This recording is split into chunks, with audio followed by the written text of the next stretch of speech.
Boa noite, pessoal. Bom, começando aqui então, deixa eu só colocar nos nossos slides. Bom, a ideia hoje é falar um pouquinho aqui, estudar, né, fazer uma revisão meio geral aqui sobre o Senado Federal. A prova que o edital estava para sair, e aí por conta dessa pandemia, por conta de tudo aí que está acontecendo, deu uma atrasada, vamos esperar aí, provavelmente deve sair depois de tudo isso, mas pelo menos é um tempo maior para a gente estudar, né? Pelo menos é um tempo que a gente vai conseguir aí dar uma corrida atrás do tempo aí, corrida para não perder tanto tempo quem começou um pouco depois, vai conseguir chegar na galera que começou a estudar um pouco antes, né? Então, hoje assim, a gente vai fazer só exercício, tá? Não vou fazer uma revisão de nenhum assunto específico, não vai ser uma aula específica de nenhum assunto.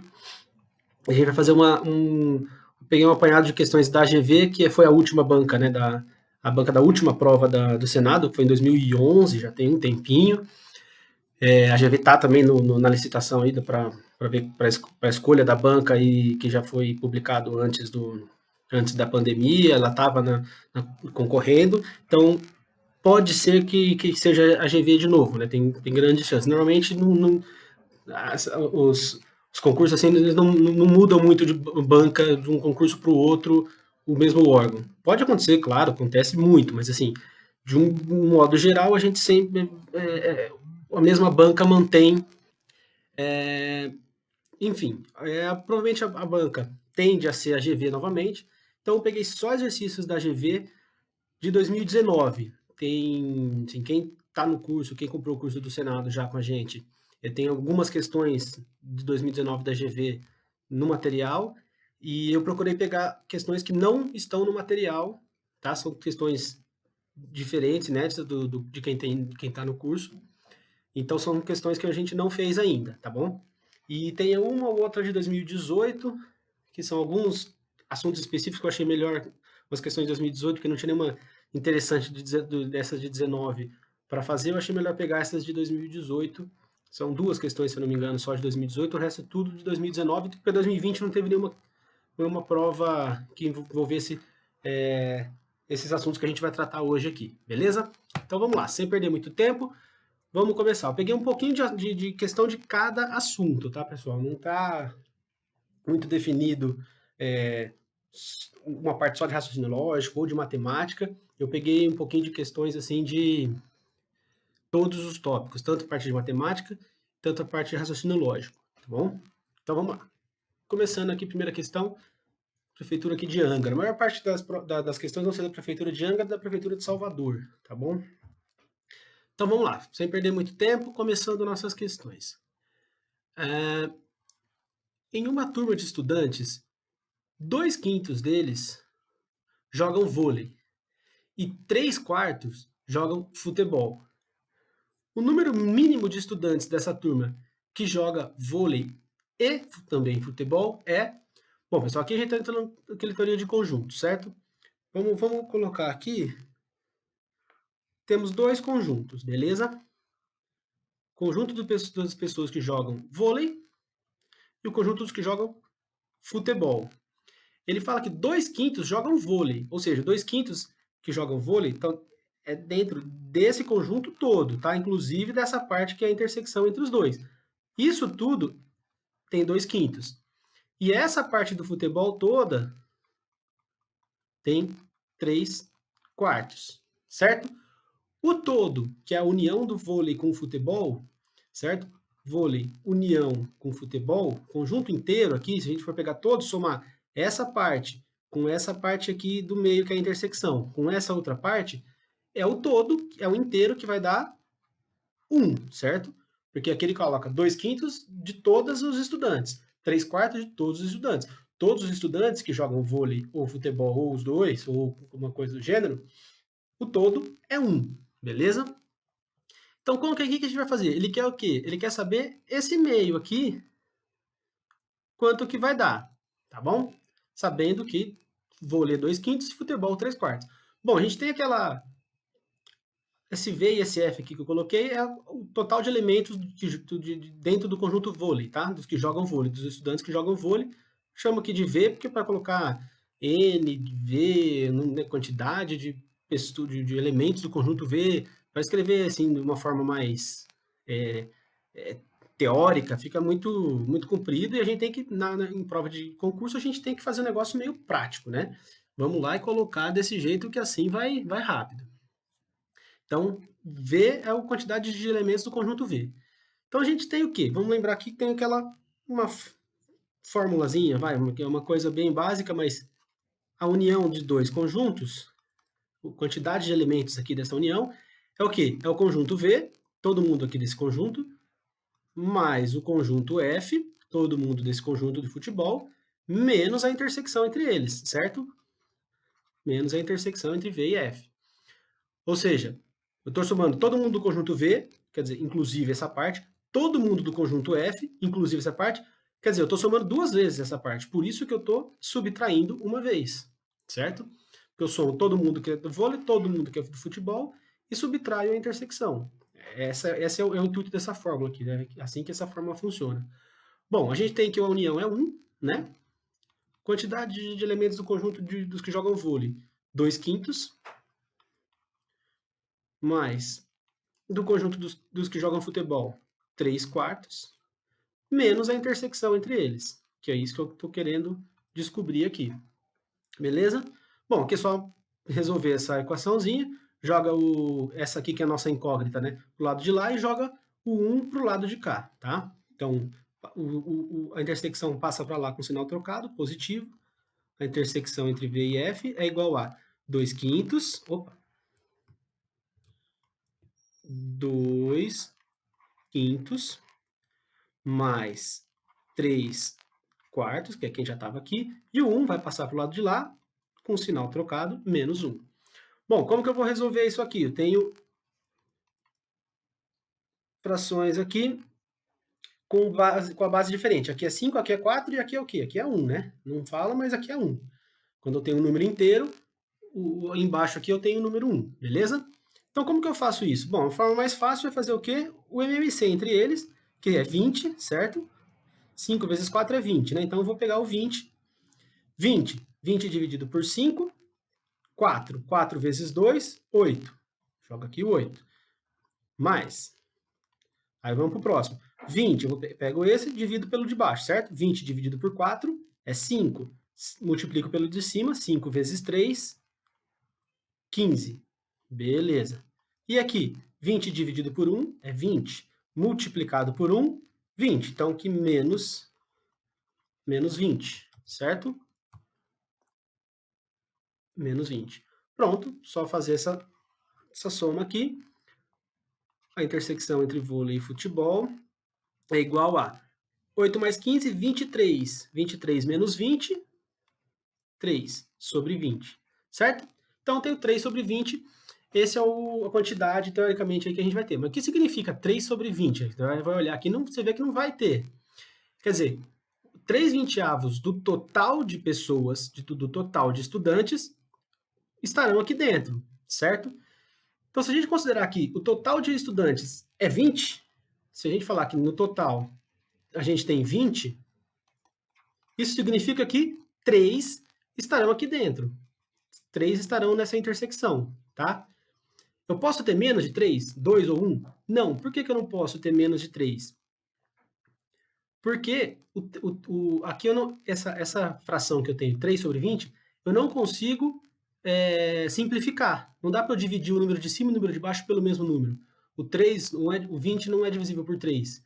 Então, eu não posso ter 2, certo? Porque se eu tivesse 2, primeiro que 3 para chegar em 2 tem que dividir por 1,5. 3 por 1,5 para dar 2. Aí o 20 aqui não vai dar, porque vai dar... Então não tem jeito. Esses dois números não são divisíveis. Então eu vou ter que manter pelo menos 3. Eu posso ter mais de 3? Eu posso ter 6, que eu vou multiplicar por 2 aqui. Multiplicaria por 2 aqui também e teria 6 sobre 40. Então se tiver 40 no total, 6 elementos tem nessa intersecção. Então todos os múltiplos de 3 e 20 aqui eu poderia ter, tá certo?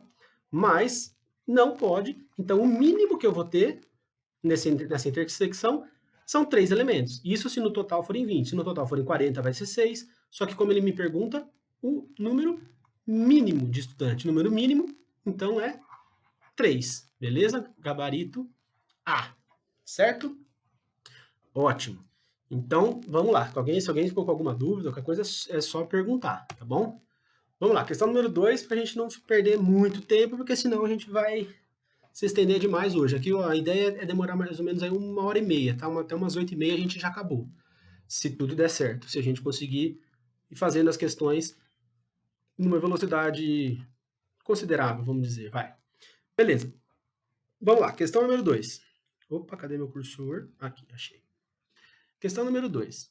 Jorge comprou 3 cadernos e 4 lápis em uma loja por 29. Bom, ele pagou tudo para comprar isso, 29.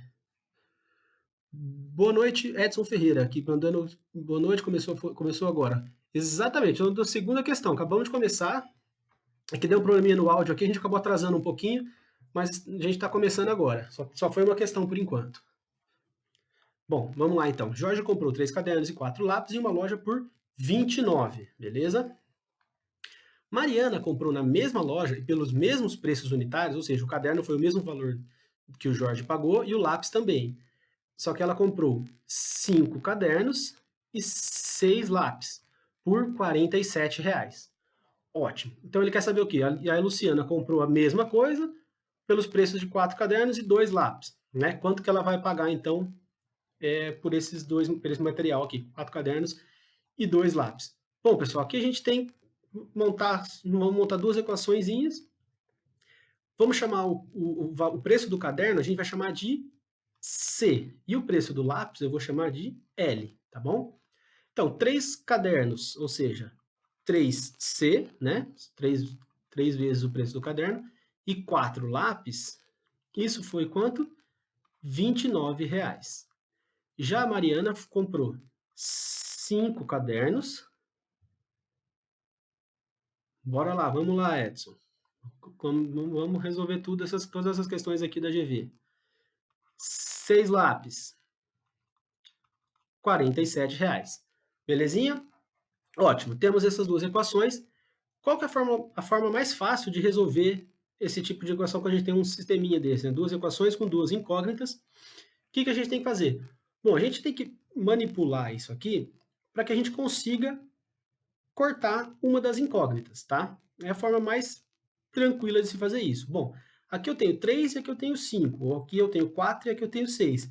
Mais fácil a gente fazer isso aqui. Vamos fazer por 5. O que eu vou fazer? Vou multiplicar essa equação inteira, essa daqui, por 5.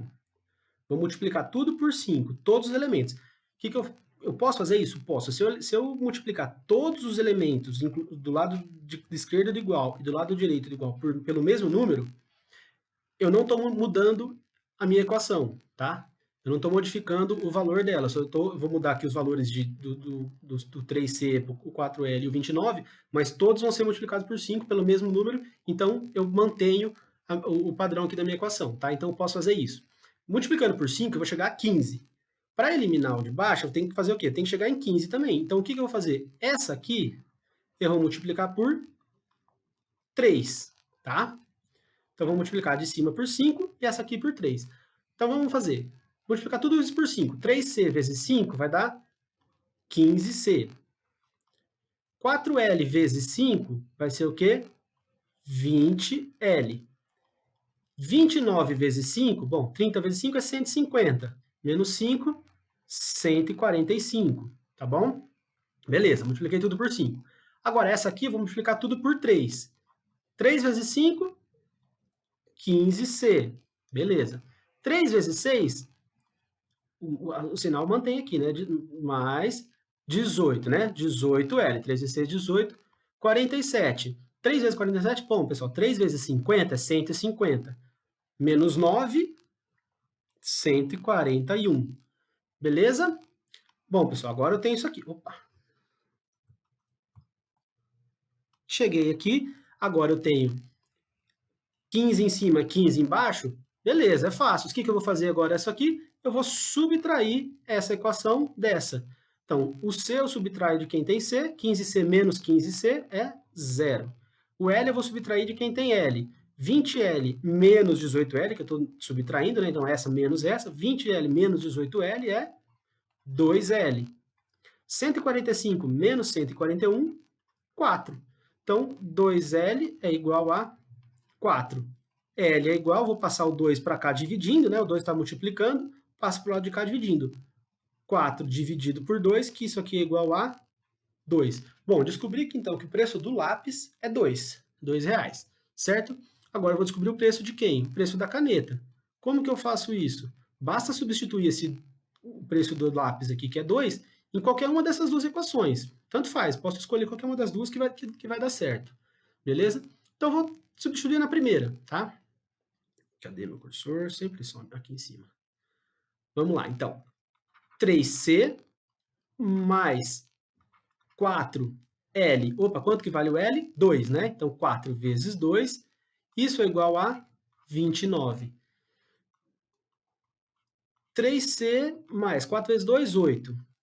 Isso é igual a 29, tá bom? 3C é igual a 29, passo 8 para lá, ele é positivo aqui, vai passar negativo para o lado de lá, menos 8. 3C é igual a 21.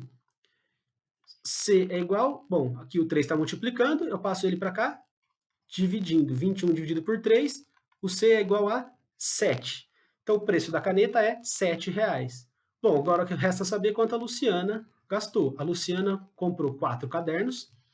4 cadernos. O caderno vale quanto? Cada caderno é R$ 7,00. E ela comprou mais 2 lápis. O lápis é quanto? R$ 2,00, certo? 4 vezes 7, 28. Mais 2 vezes 2, 4. Resultado aqui, então, 32 foi o preço que a Luciana pagou em 4 cadernos e 2 lápis gabarito D. Beleza? Tranquilo? Ó, só uma coisinha, as 10 primeiras questões são de matemática, então vão ser 20 questões. As de matemática são um pouquinho mais demoradas, que a gente tem que ficar fazendo conta. As de raciocínio lógico são bem rápidas. Então, assim, essa primeira parte vai ser um pouco mais demorada, essas primeiras 10, e as últimas 10 é pauleira, rapidinho a gente vai resolvendo tudo, que as questões de raciocínio lógico são mais rápidas de resolver. Não tem conta, né? Pelo menos. Beleza? Então vamos embora. Vamos continuar aqui. Questão número 3. Muito bem. Questão número 3. Cadê meu cursor? Achei. Vamos lá. Para a realização de uma Olimpíada de Matemática, uma escola reservou as salas de números 1, 2, 3, 4, 5. Olha, essa questão aqui, esse tipo de questão, esse estilo, eu vi em inúmeras provas da GV. Esse estilo de questão, eles pedem muito. Você tem que fazer uma coisa que é bem simples, calcular a média, e a gente vai ver aqui como que resolve no final. Mas eu vi várias provas da GV do ano passado, esse mesmo estilo. 2018 também eu vi mais algumas desse mesmo estilo. Então, assim, é um estilo de questão que a GV gosta bastante de cobrar, tá? Então, reservou essas 5 salas. No dia da prova, os alunos inscritos dirigiram-se livremente a essas salas e a quantidade de alunos... Calma aí, perdi aqui.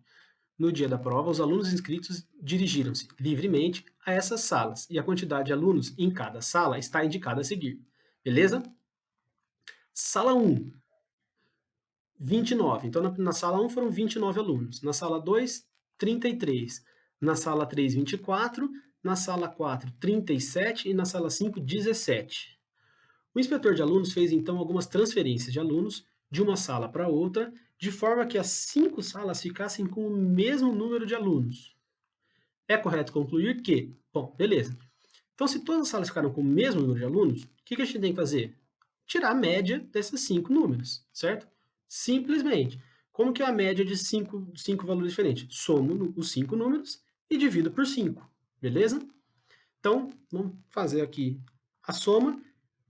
29 mais 33 mais 24 mais 37 mais 17. Beleza? É isso? 29, 33, 24, 37 e 17. Isso aí, beleza. Então vamos lá. 7 com 7, 14. Com 4, 18. Com 3, 21. Com 9, 30. 0 sobre 3. 3 com 2, 5. Com 3, 8. 10, 13, 14. Beleza? 140. Bom, pessoal, então a soma da quantidade de aluno das 5 salas deu 140, certo? A média aqui vai ser o quê? 140 dividido por 5, porque 5, quantidade de salas, são 5 salas.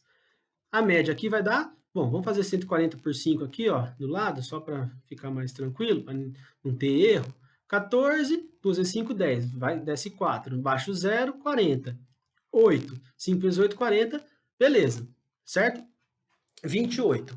Então, a média aqui deu 28. Fechou? Vamos ver que teve alguma coisa. O Edson estava comentando da questão anterior, né? 7 foi o resultado, 132 não, 32. Beleza, é isso aí, Edson. Vamos lá, continuando. Então, a média aqui deu 28, ok? O que ele quer saber? Bom, a sala A ganhou 1 aluno, a sala 2 perdeu 5 alunos. Bom, vamos ver então o que aconteceu com cada sala. Vamos pegar aqui a sala 1. Deixa eu só ver onde eu vou colocar para não escrever atrás da minha imagem. Acho que aqui tá bom. Vamos lá, a sala 1. A sala 1 tinha 29, passou para 28. Então, o que aconteceu com ela? Ela perdeu um aluno, tá? Perdeu um. Sala 2. Sala 2 tinha 33, foi para 28. O que aconteceu com ela? Ela perdeu 5. Perdeu 5. Beleza. Sala 3. Sala 3 tinha 24 alunos, foi para 28, ela ganhou 4.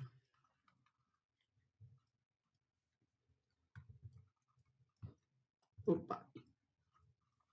Ganhou 4 alunos. A sala 4 tinha 37, foi para 28, ela perdeu 9. Perdeu 9. Opa, aqui não vai caber o 5, né? Vamos pôr 5 aqui do lado. Um pouquinho para cima aqui para não aparecer atrás de mim. A sala 5 tinha 17, foi para 28, ela ganhou 11. Ganhou 11. Beleza? Ó, uma coisa interessante que a gente pode falar, antes da gente ver a resposta certa, sempre que a gente vai fazer média e a gente vai ver isso aqui, ó, quanto que uma perdeu, outra ganhou, a soma de quem perdeu tem que ser igual com a soma de quem ganhou, tá? Então aqui, ó, quem perdeu aqui, ó, perdeu 1, perdeu 5 e o que esse aqui perdeu 9. Somando isso aqui vai dar o quê? 15, né? 9 mais 1, 10, com 5, 15. E quem ganhou? Um ganhou 4 e o outro ganhou 11. Se você somar 11 com 4, 15. Então, ganha 15, perde 15. A média é isso que acontece. Sempre essa soma aí vai ter que zerar. Subtraindo um do outro vai ter que zerar. Tá bom? Então é isso. Vamos lá. A, sala A. Alternativa A. A sala 1 ganhou um aluno? Não, ela perdeu um aluno. Não é ganhou, é perdeu. B. A sala 2 perdeu 5 alunos? Exatamente. A sala B perdeu 5 alunos. Gabarito B. Vamos continuar só para ver aqui. Alternativa C. A sala 3 ganhou 3? Não, ela ganhou 4 alunos. D. A sala 4 perdeu 10 alunos? Não, a sala 4 perdeu 9 alunos. E E. A sala 5 ganhou 10? Não, ganhou 11. Pessoal, na prova, vamos lá. Achou aqui, viu que a B está certo, manda bala, continua, vamos para a próxima questão, sem ficar perdendo tempo olhando. Se tiver tempo para confirmar, só para ver se não tem duas certas, às vezes você errou sem querer, vai e volta para dar uma olhada, que às vezes acontece, né? Às vezes a gente erra e tem duas alternativas certas, aí você vai olhar, opa, tá errado. Aí você vai ver, você viu que você errou e a certa é uma terceira que você tinha descartado, né? Beleza, vamos lá. Questão 4. Sala 2 perdeu 5. Isso aí, Terezinha Mello mandou ali, exatamente. Acertou. Continuando aqui, questão número 4. Essa aqui é de Salvador, da Prefeitura de Salvador. Essa não era da de Angra. Considere as afirmativas a seguir.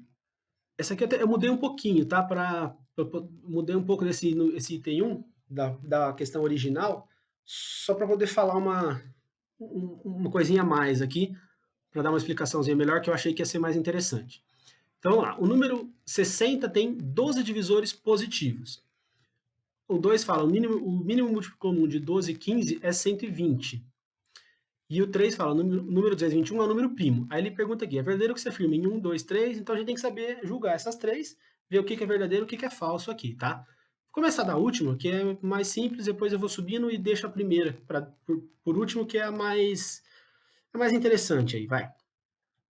O número 221 é um número primo. Bom, o que é um número primo, pessoal? Primeiro de tudo, o número primo é aquele que é divisível por ele mesmo e por 1 apenas, tá? Ele só tem dois divisores, que é o 1, que é todo mundo, o 1 divide qualquer número, né? Dá para dividir por qualquer número. Então, se eu pegar qualquer número, 1, 2, 3, 4, 5, 10, 1 milhão, dividido por 1, é sempre o próprio número. E o próprio número. Se eu dividir 221 por 221, o resultado é 1. Então, esses dois, o próprio número e o 1 é sempre divisor de qualquer número, tá bom? Então, o número primo é que não tem nenhum outro divisor além desses dois, o 1 e ele mesmo.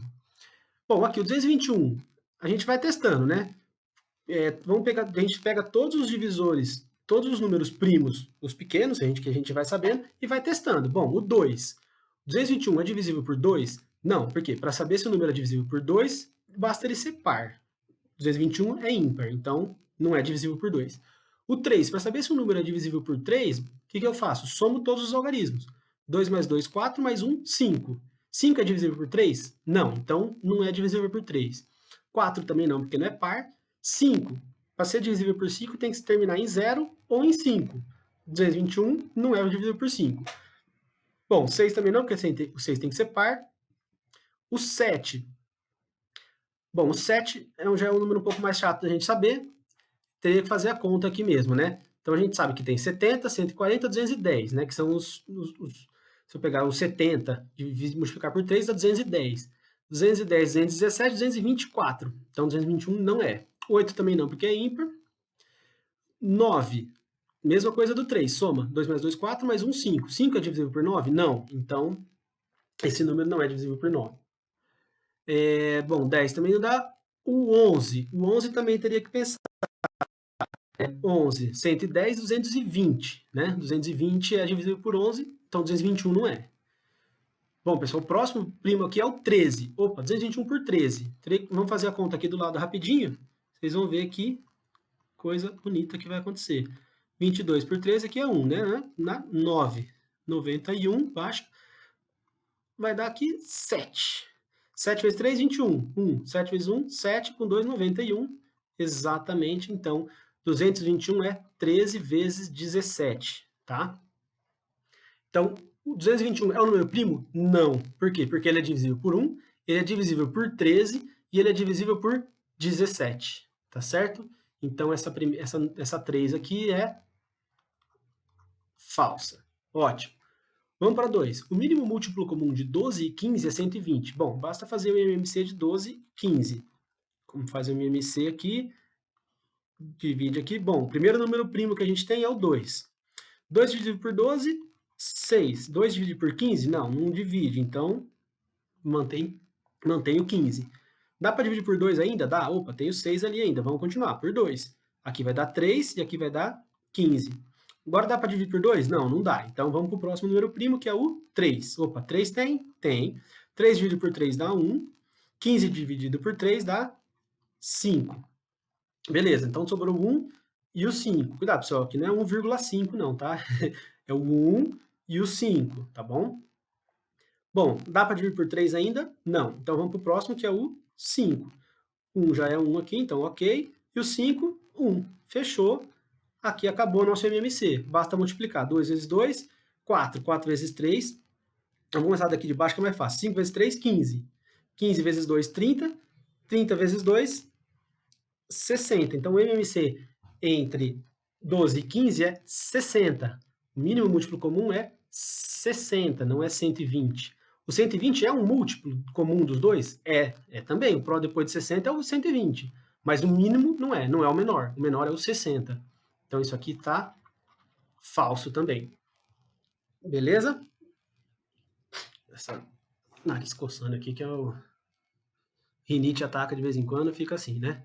Bom, pessoal, agora vamos para para número 1. Aqui nem precisaria resolver, né? Se a gente estivesse na prova mesmo, a gente já viu que a 2 e a 3 estão erradas. É verdadeiro o que se afirma. 2 e 3 aqui não pode ser, aqui não pode ser, aqui não pode ser, aqui não pode ser. Então sobraria D, né? Que é 1 apenas. Tá certo, mas a gente tem que resolver aqui para ver como é que faz. Bom, pessoal, o número 60 tem 12 divisores. Como que eu faço para saber quantos divisores tem o número? Existe uma forma mais na mão, eu vou testando todos, o 1 é divisível, o 2, o 3, o 4, o 5, o 6, o 7 não é. Vou fazer isso até amanhã e ficar testando, que não vale a pena, né? Obviamente. E a outra forma mais prática, mas aí você precisa saber, ter um pouquinho mais de noção, é fazendo a fatoração do 60. Vamos fatorar o 60. O que é fatorar? É o que a gente fez aqui, né? Só que aqui a gente fez com dois números, com 12 e com 15. Aqui a gente vai fazer só com o 60, tá? Vamos lá. E quem que é o primeiro número que a gente vai dividir? O 2. Então, 2 de 60 dividido por 2, 30. Dá por 2 ainda? Opa, ainda dá. Então vamos colocar 2 de novo. 30 por 2, 15. Beleza, 15. Tá fazendo a fatoração do mesmo jeito que a gente fez aqui no MMC, tá, pessoal? Dá por 2 ainda? 15? Não, 15 não dá mais por 2. Aqui a gente tem que considerar só o número inteiro, tá? Não posso dividir por 2, dá 7,5, não existe. Beleza? Então, quem que é o próximo? 3. 15 dividido por 3 dá 5. Ótimo. Acabou o 3, não dá mais. Vamos fazer por quem agora? Por 5. 5 dividido por 5, 1. Beleza, acabou. É isso. Aqui se a gente multiplicar 2 por 2 por 3 por 5, vai dar 60, obviamente. Então, o que a gente vai colocar aqui? Bom, o 2 apareceu quantas vezes? 2, né? Então, é 2 ao quadrado. O 3 apareceu quantas? 1. 3, aqui eu tenho elevado a 1, né? 3 só o 3, aqui em cima eu tenho um 1. Que eu não preciso escrever, porque 3 elevado a 1 é 3, mas eu vou colocar aqui só para a gente entender o que eu quero dizer. E o 5 também é elevado a 1, tá? Beleza. Então, se eu combinar qualquer multiplicação entre esses números aqui, qualquer multiplicação entre eles vai ser um divisor de 60, tá bom? Por exemplo, o 2, na verdade, eu tenho três números aqui embaixo dele. Eu tenho o 2 elevado a 0, né, que é o 1, o 2 elevado a 1, que é 2, e o 2 ao quadrado, que é 4, tá? No 3 eu tenho a mesma coisa, eu tenho o 3 elevado a 0, que é 1, e o 3 elevado a 1, que é 3. E no 5 é a mesma coisa do 3, né? Eu tenho o 5 elevado a 0 e o 5 elevado a 1, certo? Então eu tenho 3 possibilidades para o 2, tenho 2 possibilidades para o 1, para o 3 e 2 possibilidades para o 5. Então é sempre um número a mais do que eu tenho aqui no meu expoente, tá? Aqui eu tenho 2, então eu tenho 3 possibilidades, porque eu tenho que considerar qual? O 2 elevado a 0. Aqui eu tenho 1, eu vou considerar 2 possibilidades, porque eu tenho 3 elevado a 0. O 5 é a mesma coisa. Então, quantas possibilidades eu tenho aqui? 3, certo? Quantas possibilidades eu tenho aqui? 2. E quantas possibilidades eu tenho aqui?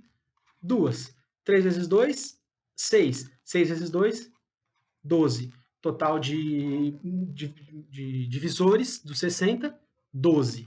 Certo? Só para você entender, se eu quiser saber quais são os 12, eu posso fazer o quê? Posso combinar todas as combinações. 2 elevado a 0 é 1, né? Então, eu vou fazer 1 vezes 1 vezes 1, primeiro divisor, 1. 1 vezes 1 vezes 5, o 5 também é. 1 vezes 3 vezes 1, o 3 também é divisor. 1 vezes 3 vezes 5, o 15 é divisor. Aí eu vou começar daqui. O 2, 2 vezes 1 vezes 1, 2. 2 vezes 1 vezes 5, 10. E assim por diante, fazer todas essas combinações. Multiplicar esse por esse por esse, esse por esse por esse, esse por esse por esse, esse por esse por esse. Vai multiplicando tudo. Se eu, na hora que eu multiplicar todos, vão ser 12 divisores totais para o 60, tá bom? Mas isso aqui eu não preciso fazer, tá? Essa multiplicaçãozinha aqui, isso aqui é só para tentar vocês entenderem mais ou menos por que isso tá certo que eu estou fazendo. Mas confia, é só fazer isso aqui. Fatora, chegou em 2 ao quadrado, 3 elevado a 1, 5 elevado a 1. Soma 1 em cada expoente, aqui eu tenho 2, vai para 3, aqui eu tenho 1, vai 2, e aqui eu tenho 1, vai 2. 3 vezes 2 vezes 2, 12. Beleza, acabou. É isso. Fechou? Opa, essa aqui então, verdade, né? A gente acabou de ver que é verdade. Então, gabarito aqui, D. Ótimo. Vamos para o próximo. Vamos para a próxima que o tempo está apertando. Bom, vamos lá. Questão número 5. Deseja-se pintar os lados de um quadrado feito de madeira, sendo cada lado de uma única cor. Lados opostos devem ter a mesma cor e lados adjacentes devem ter cores diferentes. Bom, eu tenho um quadrado aqui, quadrados são 4 lados, tá? Vamos falar vermelho e azul. Se aqui é vermelho, ele fala que os lados opostos tem que ter a mesma cor. Então, se aqui é vermelho, aqui tem que ser vermelho, tá? E o lado adjacente tem que ser cor diferente. Então, esse aqui não pode ser vermelho. Então, ele vai ser, vamos falar que ele é azul. Se ele é azul, o lado oposto tem que ser azul também, tá? Então, aqui também é azul. Opa, então eu tenho aqui duas cores, simplesmente. Isso é diferente de eu fazer um quadrado assim, vamos lá. Aqui é azul, aqui é azul, aqui é vermelho e aqui é vermelho. Esses dois quadrados, se eu pintar desse jeito, são diferentes? Não, por quê? Porque eles são quadrados, todos os lados são iguais.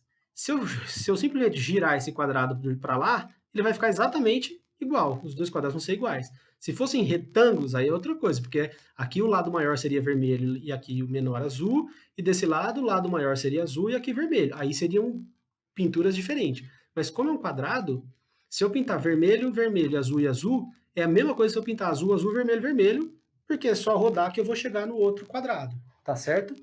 Então, o que, que eu estou fazendo aqui? Eu tenho 5 cores diferentes para pintar. O que, que eu quero fazer? Eu só quero escolher 2 cores dentre as 5 possíveis. E a ordem da minha escolha não vai mudar em nada, certo? Vai ser exatamente a mesma coisa. Então, como a ordem da minha escolha não muda, o que, que eu vou fazer? Eu vou fazer uma combinação de 5 para 2, certo? Para 5 cores diferentes que eu tenho possíveis, eu quero escolher 2. Então, eu vou combinar 5 para 2. Qual que é a formulinha aqui da combinação? 5 fatorial, quer dizer, esse primeiro número aqui em cima, fatorial, sobre o outro número que eu tenho, fatorial, 2 fatorial, e a diferença entre eles, 5 menos 2, 3. Isso aqui multiplicado por 3 fatorial. Beleza? É só isso. Tá bom? Resolvido. O que é o fatorial? O fatorial é 5 fatorial, né? Significa o quê? 5 vezes 4 vezes 3 vezes 2 vezes 1. 2 fatorial, 2 vezes 1. 3 fatorial, 3 vezes 2 vezes 1. Eu vou sempre multiplicando todos os números até 1, certo? Então, resolvendo aqui, 5 fatorial é 5 vezes 4. Preciso ir até o 1, pessoal? Não. Quem que é o meu maior número de baixo? É o 3 fatorial. Então, eu vou até ele. 3 fatorial, tá? Embaixo, 2 fatorial é o quê? 2, né? 2 vezes 1 é 2. Vezes 3 fatorial. Preciso fazer 3 vezes 2 vezes 1? Não, por quê? Porque eu tenho 3 fatorial em cima, eu expandi o meu 5 até o 3, simplesmente para poder eliminar eles dois agora. Elimina 3 fatorial com 3 fatorial, eliminei. O 2 eu vou simplificar pelo 4, aqui em cima vai ficar 2 e aqui vai ficar 1, né? Resultado aqui que me deixou 5 vezes 2, certo? Só sobrou 2 aqui, esse aqui ficou 1, esse aqui ficou 1, aqui também. 5 vezes 2, 10. Tenho 10 possibilidades de maneiras de pintar esse quadrado. Tá certo? Fechou. Questão bem tranquilinha, gabarito D. O principal aqui era entender que você tinha que fazer uma combinação. Era só entender que eu preciso combinar 2 cores de 5 possíveis. Simplesmente. Beleza? Vamos lá, questão número 6. Em certo jogo, há fichas de apenas 2 cores, branca e preta. Beleza. Em cada uma das cores, algumas fichas são quadradas e as outras são redondas. Então, quer dizer, eu tenho uma ficha branca e quadrada, eu tenho ficha branca redonda, eu tenho ficha preta quadrada, eu tenho ficha preta redonda. Beleza? Fechou. Ronaldo está nesse jogo e em certo momento a quantidade de fichas que possui é tal que, aí ele vem falar, 60% das suas fichas são brancas, 25% das suas fichas quadradas são pretas, 70% das suas fichas pretas são redondas. Opa. São redondas, ótimo. Em relação ao total de fichas de Ronaldo, a porcentagem de fichas redondas brancas é de... Aí tem que saber. Bom, pessoal, vamos lá. Ele está me falando aqui, a maior parte do tempo, sobre esse quadrinho aqui, não vinha na questão, tá? Eu que montei, já deixei ele montado, porque se eu fosse montar ele na mão aqui, nesse meu tabletzinho aqui que eu escrevo, ia sair uma coisa horrível. Então eu já montei o quadrinho antes. O que eu estou fazendo? Eu estou fazendo exatamente isso aqui, tá? Estou relacionando os 4 tipos possíveis de ficha que tem.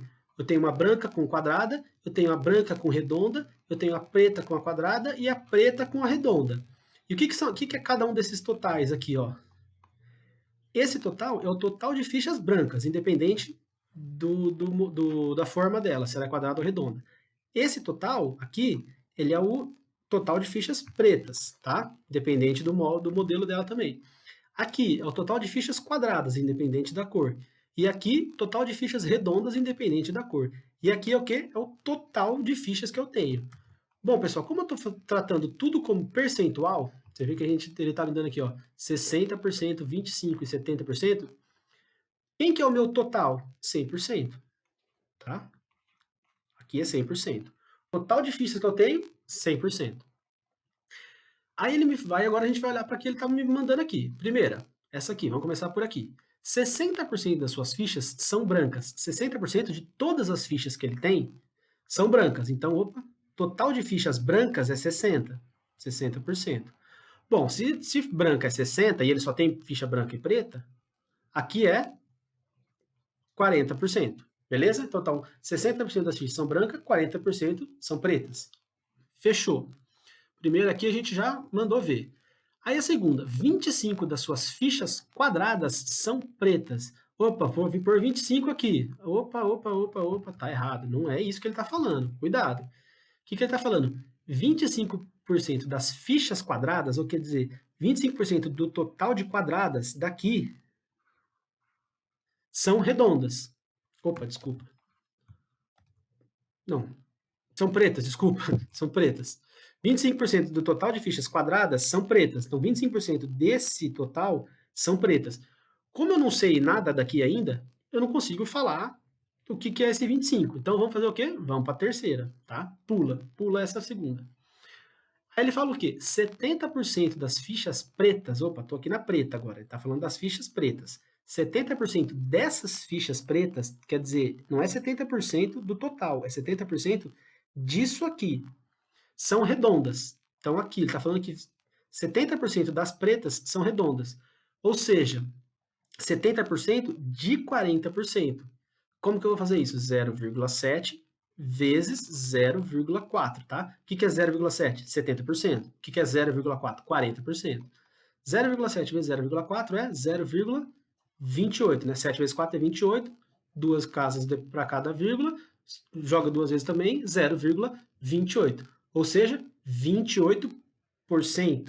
Então, eu tenho que 28% do total, aí agora sim é do total, porque eu estou pegando 70% desse 40%. Então, 28% é redonda, exatamente. Então, 28% aqui é redonda, tá?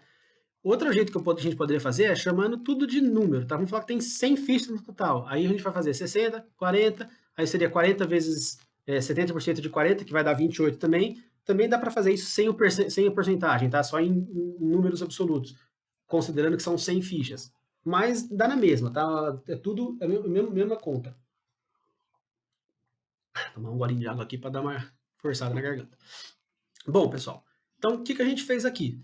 Então, 28 é o total de pretas redondas. E o total de pretas é 40. Então, aqui sobra quanto? 12%, certo? 12 mais 28, 40. Então, se 12% do total é preta e quadrada, 28% preta redonda, tem um total de 40 fichas pretas. Fechou. Agora a gente vai voltar para aquele 25. Agora a gente consegue fazer. Lembrando, o que ele fala? Que 25% das quadradas, 25% dessas aqui, são pretas. Opa, então aqui eu tenho 25%. Quanto que sobra para branca? Das quadradas, sobra 75%, certo?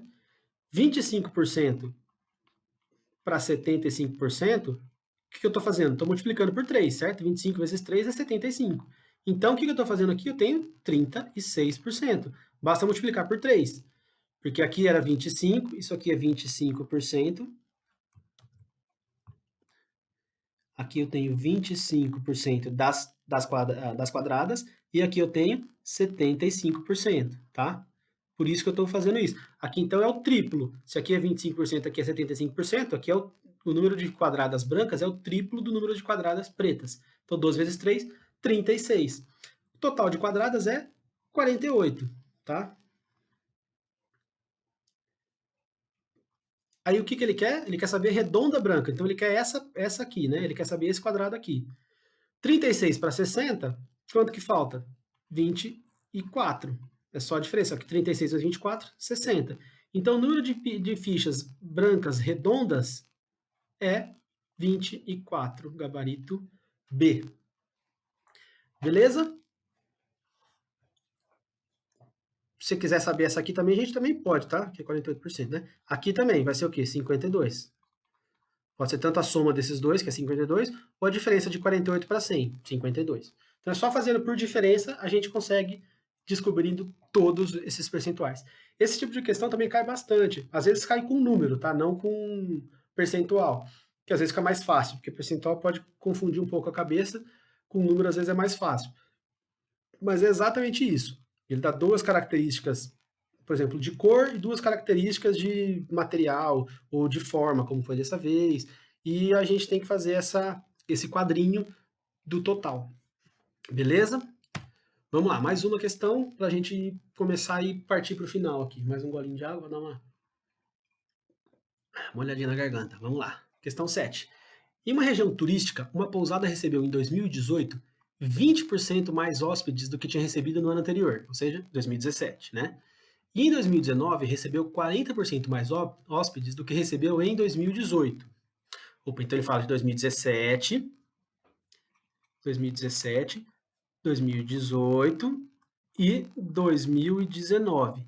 De 17 para 18 teve um aumento de 20%. E de 18 para 19 teve um aumento de 40%. Ele quer saber no período inteiro, de 17 para 19, qual foi o aumento que a pousada teve? 20 mais 40, 60? Posso fazer isso? Não, né, gente? Por favor. 40% está incidindo sobre outra base, sobre 2018. Então, o que eu tenho que fazer? Aumentos sucessivos. Como que a gente faz isso? Quando a gente tem um aumento ou um desconto, a gente sempre vai usar. É uma formulinha, mas não é bem uma formulinha, né, pessoal? Aqui a gente só está multiplicando esse valor. É um parênteses que a gente chama ali, um parênteses que é bem famoso, que é 1 mais o percentual, 1 mais o aumento, tá? Então, o valor final, que é o que eu vou chegar lá no fim, que não importa qual vai ser, ele é o quê? O valor inicial. Aqui a gente não tem esse valor, porque ele está dando tudo em percentual. Mas vamos falar que a quantidade inicial de hóspedes era 100 hóspedes, por exemplo, tá? Em valor inicial, eu colocaria 100, mas nesse caso aqui não importa. É percentualmente que ele quer saber. O primeiro aumento foi quanto? 20%. Então, eu vou colocar o quê? 1 mais 20%. E o segundo aumento? 1 mais 40%. Não importa também aqui a ordem, pessoal. Se foi 40% primeiro, depois 20%. Não importa, vai ser sempre desse jeito, tá? É sempre a mesma multiplicação. Sempre vou multiplicar cada aumento sucessivamente. Se eu tivesse um desconto, por exemplo, depois não teve um ano que ele perdeu 10%, eu faria o quê? Multiplicaria por 1 menos 10%, tá? Esqueci do porcentagem aqui. 1 menos 10%. Eu posso ter aumentos e descontos sucessivos intercalados.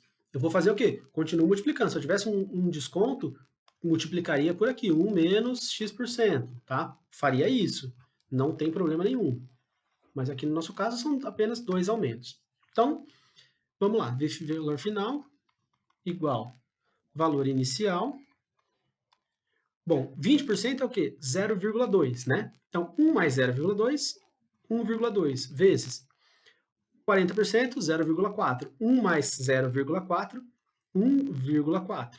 Bom, 1,2 vezes 1,4. Vamos fazer aqui do ladinho. 1,4 multiplicado por 1,2. Aqui vai dar 28, né? 1 vezes 4 aqui, 4, 1. 8, 2 mais 4, 6, 1. duas casas, 1,68. Então, o valor final, ele é o quê? Valor inicial multiplicado por 1,68. O que é 1,68, pessoal? É 1 mais 0,68, né? O que é 0,68? 68%. Ou seja, o aumento desde 2017 foi de 68%. Beleza? Se eu tivesse, por exemplo, um resultado se eu fosse descontos em vez de aumento, de 0,94, por exemplo, o que seria isso? Seria 1 menos 0,06, certo?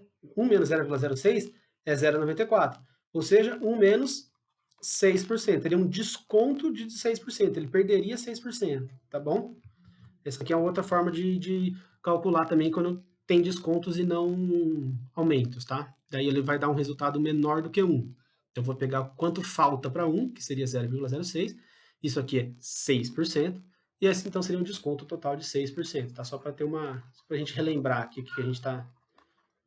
Outra forma, né? O outro lado da questão. Beleza? Então, aqui é 68%, gabarito E. Belezinha? Vamos para a próxima. Essa aqui é uma questão interessante também, de geometria, mas é uma questão que você podia resolver de várias formas também possíveis, tá? Mas eu vou fazer uma aqui que nem é a mais simples.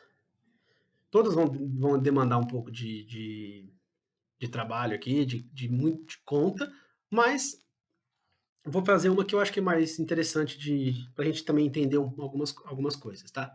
Na figura a seguir, cada pequeno quadrado representa uma unidade de área, que não precisa ser centímetro, metro, pode ser qualquer unidade de área que você quiser, tá? Uma unidade de área. A área da região sombreada ele quer saber qual que é a área dessa região sombreada aqui, o que está aqui dentro dessa parte cinza, beleza? Bom, pessoal, eu posso calcular direto essa área dela, vai dar um pouco de trabalho também, né? Porque eu vou ter que pegar essa aqui, por exemplo, se eu vou usar esse triângulo, por exemplo. Tem que pegar a base dele, que seria aqui 2, vezes a altura, que é essa altura aqui também é 2. Às vezes pode ficar um pouquinho mais difícil de enxergar, calculando direto ele, porque ele tem uns triângulos mais... não triângulos retângulos, umas coisas mais básicas. Então, vou fazer de outra forma. O que eu vou fazer? Vou pegar a área inteira, todo o retângulo. Quantos lados ele tem aqui? 1, 2, 3, 4, 5, 6. Então, aqui ele tem 6 unidades. E aqui ele tem 1, 2, 3, 4, 5, 6, 7, 8. Então, aqui ele tem 8. Então, a área total seria 6 vezes 8, que é igual a 48. Beleza. Então, a área total é 48. Isso aqui é a área total. Total. Agora eu vou pegar o quê? Vou pegar a área branca, que eu acho que ela é mais fácil de calcular do que a área cinza. Tá? Que ela tem uns triângulos e uns quadrados e uns retângulos mais bem definidos. Então vou calcular a área branca e depois eu vou subtrair desse total. Então o que eu vou pegar aqui? Ó? Eu vou pegar triângulos, retângulos, que vão ter aqui, ó, também nesse triângulo aqui, ele parte dessa ponta e vai até aqui, ó. Então tem um triângulo retângulo gigantesco aqui, ó. Aqui e aqui, certo? Então aqui eu tenho um triângulo retângulo. Esse triângulo retângulo é igual a esse aqui, tá? Igualzinho esse aqui. Então vou calcular a área dele primeiro. Qual que é a área dele? 1, 2, 3, 4. Aqui ele tem 4 unidades. E aqui eu tenho 2, certo? Então a base dele é 2, a altura é 4. Então qual que é essa área? A área desse retângulo, desse triângulozinho aqui é 2 vezes 4 sobre 2, certo? Base vezes altura sobre 2. Essa é a fórmula da área do triângulo. Corta aqui, vai dar 4. Então, essa área aqui vai dar 4. Essa outra área aqui também vai ser 4. Beleza, vamos guardar isso aqui, vamos continuar. Aqui eu tenho mais um triângulo retângulo, ó. A base dele é essa aqui, 1. A altura, 2. Exatamente o mesmo triângulo que eu tenho aqui, tá?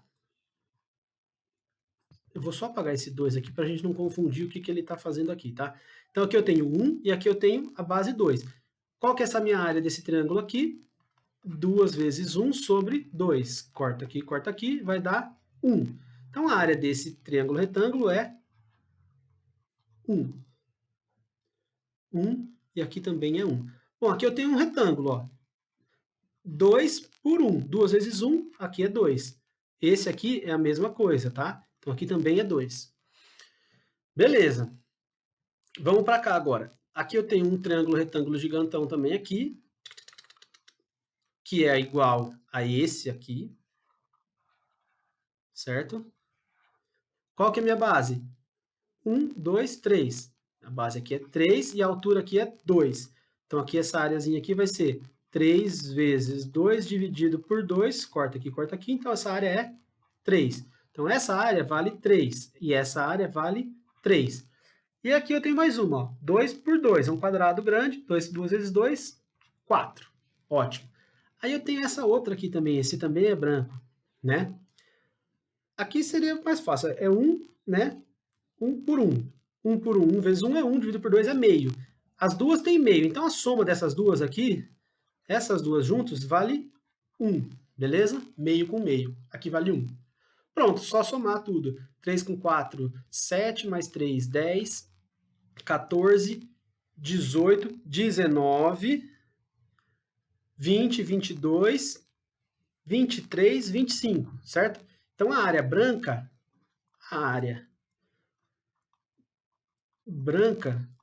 ela vale 25, beleza?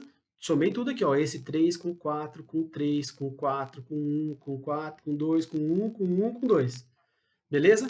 Somando tudo isso, 25. Então a área cinza, que é a área do meio, é 48 menos 25, ou seja, 23. Gabarito C, tá? Eu podia calcular direto essa área aqui? Poderia, tá? Seria um pouquinho mais difícil, mas eu poderia fazer direto essa área cinza. Ia calculando um pouquinho, pedacinho por pedacinho, eu ia chegar em 23 também, tá? Mas eu acho que assim é mais fácil, e também é fácil a gente... Eu achei interessante mostrar dessa forma, para a gente entender que... Deixa eu ver uma coisa, tá certo? Tá rodando ali. Para a gente entender que a área cinza, ela é a área total menos a área branca, tá? Eu posso fazer dessa forma. Por isso que eu fiz assim, porque uma que é mais fácil de enxergar esses triângulos e calcular, e a outra sempre dessa forma. Eu pego uma área total, pego uma outra área que é mais fácil de calcular e subtraio, que aí eu vou chegar nessa área que é a que eu tenho interesse mesmo em saber. Beleza? Bora para a próxima questão. Daqui a pouquinho vamos chegar nas de raciocínio lógico, que aí a gente vai um pouquinho mais rápido. Beleza?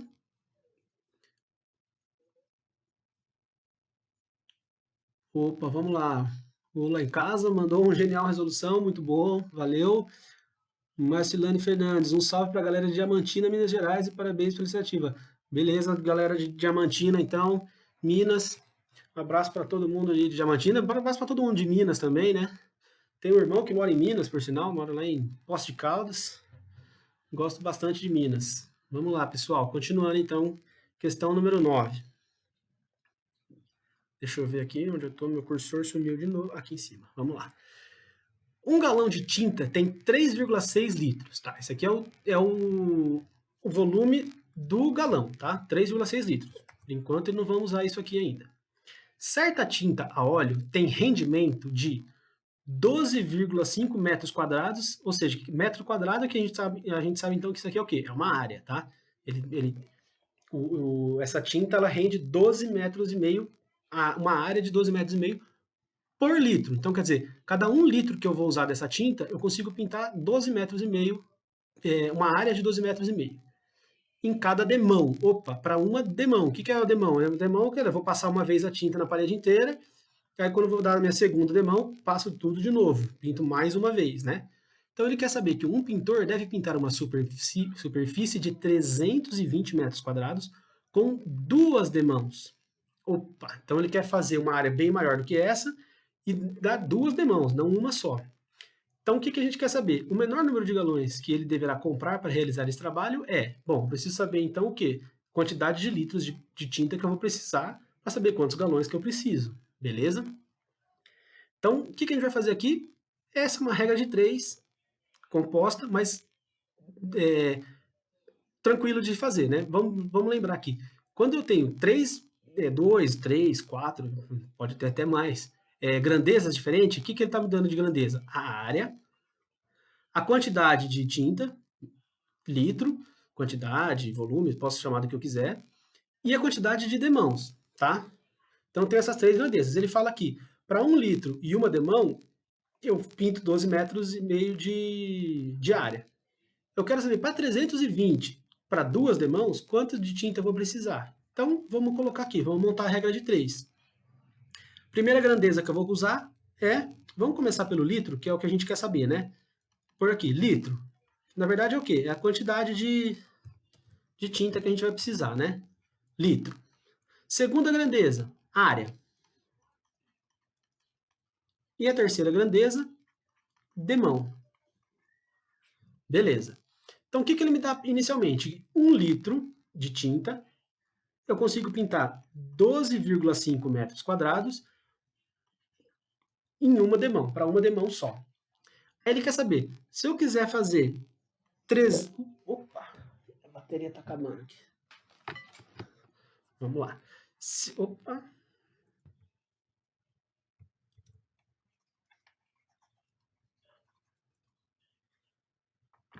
Aqui deu alguma zica aqui, peraí.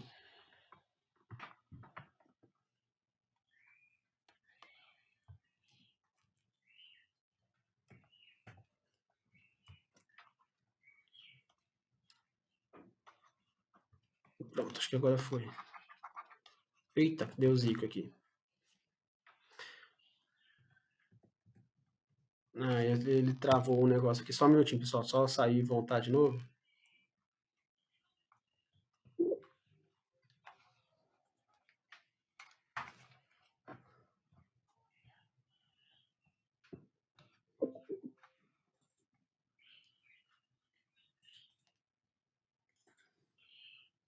Bom, vamos lá, voltando. Vou escrever de novo aqui. Então, eu tenho aqui litros, área e demão, né? Que a gente estava falando. Então, aqui eu tenho 1 litro para 12,5 metros quadrados para uma demão. Aí eu quero saber 320 metros quadrados, certo? E 2 demãos. Quantos litros eu vou precisar? X, beleza?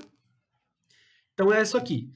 Para essa segunda proporção aqui que eu quero saber são 320 metros quadrados de área, 2 demãos, quantos litros eu vou precisar? O que a gente faz? A gente montou já, então, aqui a nossa regra de 3. Agora eu vou fazer o quê?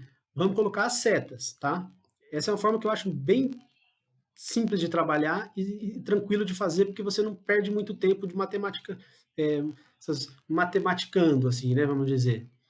Primeira seta, apontada para o X, sempre, tá? Vou apontar para o X a primeira seta. Agora eu vou fazer as outras duas setas. Como que eu vou fazer isso? Eu tenho que comparar se as grandezas são diretamente proporcionais ou inversamente proporcionais. Sempre eu vou comparar com a grandeza onde está o meu X, tá? Eu vou comparar, se meu X está no litro, eu vou comparar a área com litro. Comparar demão com litro, tá? Não posso comparar área com demão. Não posso fazer isso. Vou comparar sempre onde está o meu X. Então, beleza, vamos lá, vamos comparar essas duas grandezas. E outra coisa que é importante falar, esquece o que está escrito aqui nesse momento, tá? Não importa se aqui está aumentando, se está diminuindo, não interessa. Aqui, esses números aqui para a gente não importa, a gente vai fazer, a gente quer saber a relação das grandezas. Eu quero saber a relação de quantidade de tinta para a área pintada, independente de número que esteja no meu exercício. Beleza? Então vamos lá. Se eu precisar pintar uma área maior, eu vou precisar de mais tinta ou menos tinta? Obviamente, mais tinta, certo? Quanto maior a área que eu vou pintar, mais tinta eu preciso. Então, essas grandezas são diretamente proporcionais. Quanto uma aumenta, a outra também está aumentando. Então, essa seta, como elas são diretamente proporcionais, eu vou pôr a seta no mesmo sentido. Beleza? Setinha para baixo. Agora vamos ver essa grandeza aqui, grandeza demão. O que é a demão? Quantidade de vezes que eu vou pintar a mesma parede, certo? Pintei ela uma vez, vou pintar de novo a mesma coisa. Então, se eu for aumentar a minha quantidade de demão, eu vou precisar de mais tinta ou menos tinta? Mais tinta também, obviamente. Quanto mais demãos eu for fazer, mais tinta eu vou precisar, certo? Então, essas grandezas também são diretamente proporcionais. Beleza? E isso é uma coisa que a gente vai, quando a gente compara, uma outra coisa importante para a gente saber. Quando a gente está comparando, a gente não tem que esquecer qualquer outra grandeza. A gente está comparando litros, quantidade, com demão. Não importa a área, não importa nada. Eu vou comparar só litro e demão. O resto vai ser como se fosse a mesma parede, a mesma área. Não importa, eu não vou mudar a área, tá? Por que eu falo isso? Vamos fazer uma comparação agora aqui entre área e demão, tá? Não precisa para esse exercício, mas eu só vou fazer para entender o que eu quero dizer. Se eu comparar área e demão, essas grandezas são diretamente ou inversamente proporcionais entre elas. Presta atenção. Se eu for pintar, quanto maior for a minha área, tá? Vamos pensar assim, maior é a área que eu tenho. Eu tenho uma quantidade X de tinta, eu tenho uma quantidade limitada de tinta. É aquela tinta que eu tenho, tá bom? Quanto maior for a minha área, eu vou conseguir pintar mais demãos ou menos? Com a mesma quantidade de tinta, menos demão, certo? Se eu tenho uma área de 1 metro quadrado, eu posso pintar essa área 15 vezes, vou fazer 15 demão nela que não tem problema. Só que se essa área for de 100 metros quadrados, se eu fizer para uma demão, beleza. Para a segunda demão, eu vou precisar de mais tinta, eu não vou ter mais tinta para pintar 2 demãos para essa área muito grande, certo? Então, quanto maior a minha área, menos demãos eu vou conseguir fazer. Ou seja, quanto mais demão eu preciso fazer, eu preciso ter uma área menor para conseguir fazer isso, porque senão eu não tenho tinta suficiente, dado que eu vou ter uma quantidade de tinta X, limitada, certo? Então essas duas grandezas, entre elas, elas são inversamente proporcionais. Por isso que eu não posso comparar aqui desse jeito. Eu tenho que sempre comparar onde está o meu X. Tá? Para litros, essas duas são diretamente proporcionais. Tá bom? Então, beleza, fechou. Isso foi só um parênteses aqui que eu quis falar para a gente entender um pouquinho. Mas vamos lá. Montando agora a minha equação. Como que eu monto? Bom, x é igual, sempre desse jeito, tá? X é igual. Quem vai em cima? O cara que está junto com o x, ou seja, 1, e todas as pontas das setas. Onde está a ponta? Aqui, 320. Então, vezes 320. Onde está a ponta da seta?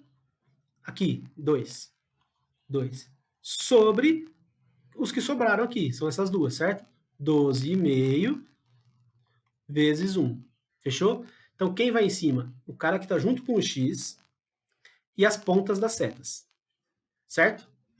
Então, beleza. Fechou? Agora é só resolver essa equação, mais fácil. 1 vezes 320 vezes 2 é 640, né? Dividido por 12,5, beleza? Vamos lá, só relembrando aqui também, fazendo conta, divisão com vírgula. 640 dividido por 12,5. Posso começar a dividir direto? Não. Por quê? Aqui eu tenho uma casa decimal. Então eu tenho que colocar uma casa decimal aqui também. E aí eu corto a vírgula. Esqueço que existe essa vírgula. As duas. Beleza? Então eu vou fazer 6.400 por 125. 640 aqui vai ser, bom, 125, 250, 4, 5, certo? 5 vezes 125 dá 625. O resto sobra 15. Baixo zero, 150. Aqui vai dar 1. 125, 1 vezes 125, 125 vai sobrar, vamos escrever, né? 125, sobra 25. Beleza. Bom, aqui não tem mais quem baixar, né? Põe 0, aqui põe uma vírgula, 2. 2 vezes 125, 250, zerou. Beleza.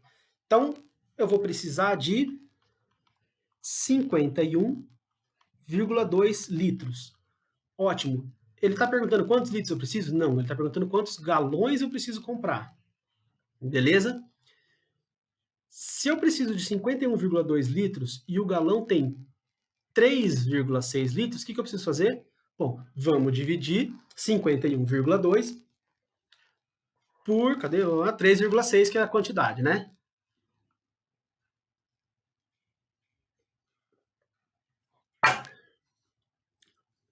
Vamos lá.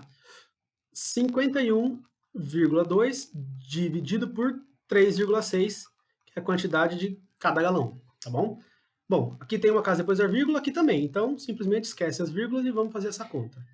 36, né, para 51, então é 1. 1 vezes 36, desculpa, ficou meio feio aqui. 36. 36 para 51, 15. 15 não dá, abaixo 2. 152. Bom, 72, 36 vezes 2 é 72, vezes 4 vai dar 144. Então aqui vai dar 4. 4 vezes 36, 144. Aqui vai dar, sobra 8, né? Bom, 8 já não dá, vou ter que inventar um zero, aqui vai ser vírgula. 80, aqui vai dar 2, certo? 2 vezes 36, 72. 72 vai dar 8. Opa, aí vai continuar. 2, 2, 2, 2. Então, a quantidade de galões que eu preciso, galões, é 14,22. Então, eu preciso de 14,22 galões. Quantos galões eu preciso comprar? 15. Gabarito C. Por quê, pessoal? 14 não vai dar. Se eu comprar 14, vai faltar 0,22. Então eu preciso comprar 15. Vai sobrar? Vai sobrar. O 15º vai sobrar um pedaço. Mas eu preciso comprar 15 galões para realizar o trabalho. Gabarito C. Cuidado. Muita gente pode ver o 14,22, vai lá e põe 14. Mas não é.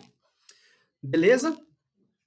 Vamos lá, pessoal. Como a gente começou um pouquinho atrasado aí, nossa aula deve ter umas 8h40, tá? Mais uns 20 minutinhos aí a gente tá acabando. 20 e poucos minutos. Bom, última questão aqui da parte de matemática. Cadê aqui? Vamos lá. Certa embalagem tem a forma de um prisma triangular. Aqui também é uma de volume, só para a gente lembrar um pouquinho aqui, uma questão meio simples de volume. Forma de um prisma triangular regular, como representado na figura a seguir. O comprimento da embalagem é de 20 centímetros. Tá aqui, já está o desenho aqui, 20 centímetros. E cada lado do triângulo mede 6. Então aqui a gente tem uma base que é um triângulo de 6 centímetros de lado, né? O volume dessa embalagem em centímetros cúbicos é de aproximadamente, aí ele dá aqui, ó, observa, utilize raiz de 3 igual a 1,73. Por que ele me deu isso? Vamos lá. Bom, pessoal, a gente sabe que o quê? Quando a gente tem um prisma assim, como que a gente calcula o volume? É a área da base, a área disso aqui, vezes a altura. Bem básico. Então a gente tem que saber o quê? Descobrir a área dessa base. O problema é que a área dessa base aqui é um triângulo, né? É um triângulo de lado 6. Vamos lá. Um triângulo de lado 6. Bom, ele é um triângulo equilátero, né? Ele até fala aqui que é um triângulo regular e tal. Então, quer dizer, os três lados são iguais. Então, aqui a gente tem 6, 6 e 6. Como que é a área do triângulo? É a base vezes a altura. A altura é aqui, certo? Como a gente vai calcular? Ficou meio feio aqui, eu apaguei errado. Então, vamos lá. Triângulo equilátero, tá? A altura é o quê? É a distância do ponto mais alto aqui do triângulo até a base, formando um ângulo de 90 graus com a base, tá? Então, aqui eu formo um ângulo de 90 graus. Ou seja, e ele vai dar, quando esse triângulo é equilátero, essa altura ela vai dividir meu lado exatamente em 2. Então, aqui eu vou ter 3 e aqui eu também tenho 3. Esse lado aqui, ó, essa parte vale 3 e essa parte também vale 3. Então, com isso eu posso achar a altura, certo? Como? Com o teorema de Pitágoras, beleza?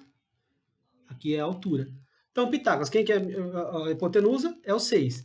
Então, 6 ao quadrado é igual a... esse ladozinho aqui vale 3, 3 ao quadrado, mais a altura ao quadrado. Tá? Então, 36 é igual a 3 ao quadrado, 9, mais a altura ao quadrado. Vamos já colocar a altura ao quadrado do lado de cá. 9 passa diminuindo, né? Subtraindo 36 menos 9, beleza? Aqui o 9 está aqui somando, né? Ele é positivo, passa para lá, negativo, 36 menos 9. Então, eu daria 36 menos 9 igual a h ao quadrado. Só escrevi invertido para a incógnita estar sempre do meu lado esquerdo do igual. Vamos lá. Beleza. H ao quadrado é igual a 36 menos 9, dá quanto? 27, beleza? Então, a altura é raiz de 27. Beleza, quanto que é a raiz de 27? 27 é o quê? 9 vezes 3, certo? 9 vezes 3. 9 vezes 3. Raiz de 9 é quanto? 3. Então, passo 9 para fora como 3. 3, raiz de 3. Opa, por isso que ele me deu o valor da raiz de 3, que é 1,73, certo? Então, a altura é 3 vezes 1,73. Cadê aqui? 1,73 vezes 3. 3 vezes 3 é 9. 3 vezes 7, 21, vai 2. 3 mais um, 5. Duas casas da vírgula, 5,19. Beleza? Então, minha altura deu 5,19.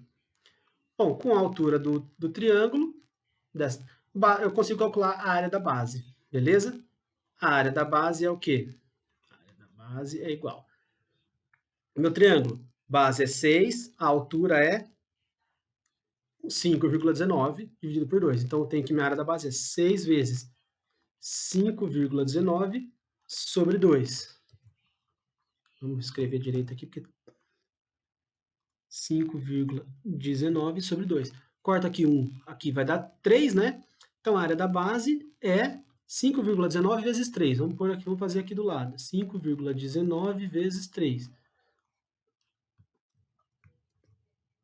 Então, aqui vai dar 15, né? 20 vezes 3 é 60, 57. Então, vai ser 15,57. Beleza? Dá para fazer essa conta direto aqui, mas eu já fiz de cabeça porque foi mais fácil. A área da base, 15,57. Pronto. Já tem a área da base. O volume, então, a área da base vezes a altura, que é 20. O volume desse prisma é 15,57 vezes 20. Vamos fazer aqui embaixo, ó. 20. 2 vezes 7, 14. Vai 1. 2 vezes 5, 10 com 1, 11. Vai 1. 2 vezes 5, 10 com 1, 11. Vai 1. 2 vezes 1, 2, 1, 3. Põe o 0 ali, desce, baixa esse 0, né? Uma casa depois da vírgula, então, 311. Então, o volume deu 311,4. Como ele quer o volume aproximado, quem está mais perto de 311 aqui, 310, gabarito D. Beleza? Tranquilo? Fechou, pessoal. Vamos lá. Bora.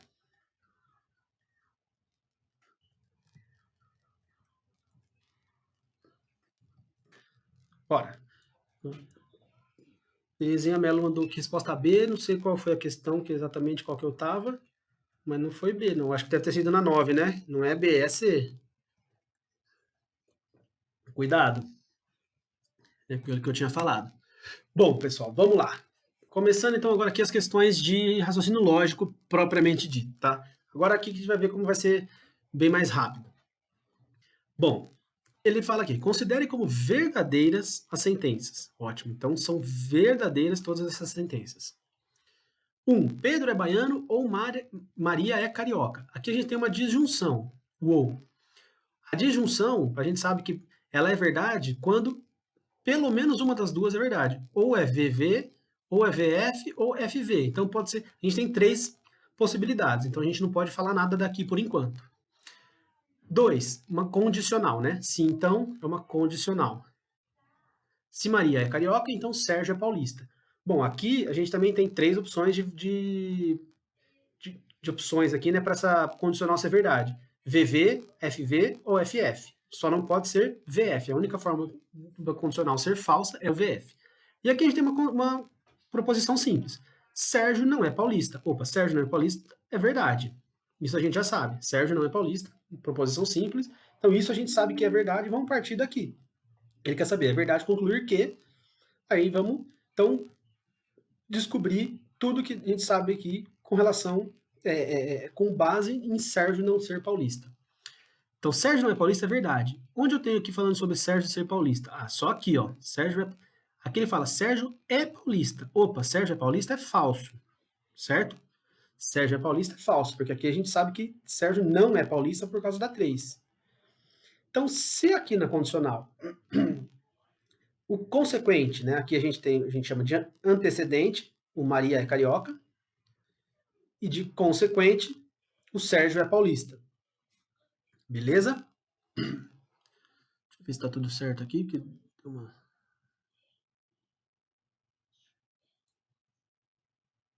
uma sumida, beleza, vamos lá.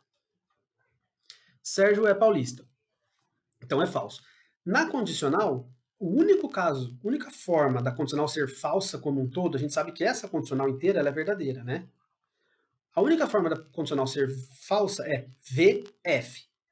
Então, Maria Carioca não pode ser V, porque se aqui for V, a gente vai ter um caso de VF e essa condicional vai ser falsa. Então não pode. Então o antecedente também é falso, porque o consequente é falso. Se o consequente é falso, o antecedente tem que ser falso, porque a proposição inteira é verdadeira, certo? Então aqui, Maria Carioca é falso, né? Quando a gente tem isso numa condicional, a gente fala que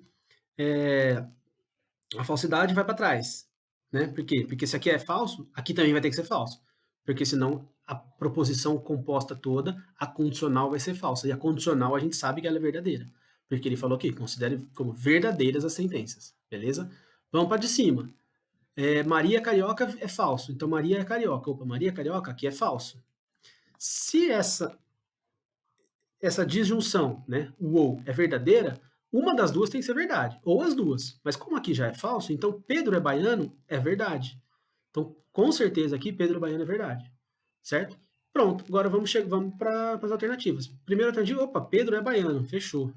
Pedro é baiano é falso, é verdadeiro, esse é o gabarito, tá? Vamos olhar as outras, só para a gente tirar a dúvida. Pedro não é baiano, opa, tá errado, né? Maria é carioca. Opa, a gente acabou de ver aqui, ó. Maria é carioca é falso. Então Maria não é carioca. Então aqui precisaria ter um não é carioca. Beleza, agora vamos lá. Se Maria não é carioca, opa, Maria carioca é falso. Então Maria não é carioca é verdadeiro. Beleza, verdadeiro. Então, Pedro não é baiano. Opa, Pedro não é baiano é falso, né? Porque Pedro, a gente sabe que Pedro é baiano. Então, se Pedro não é baiano, aqui é falso. Opa, a gente tem um caso de se V, então F. A condicional VF, opa, isso aqui é falso, então não pode ser. Essa aqui não pode.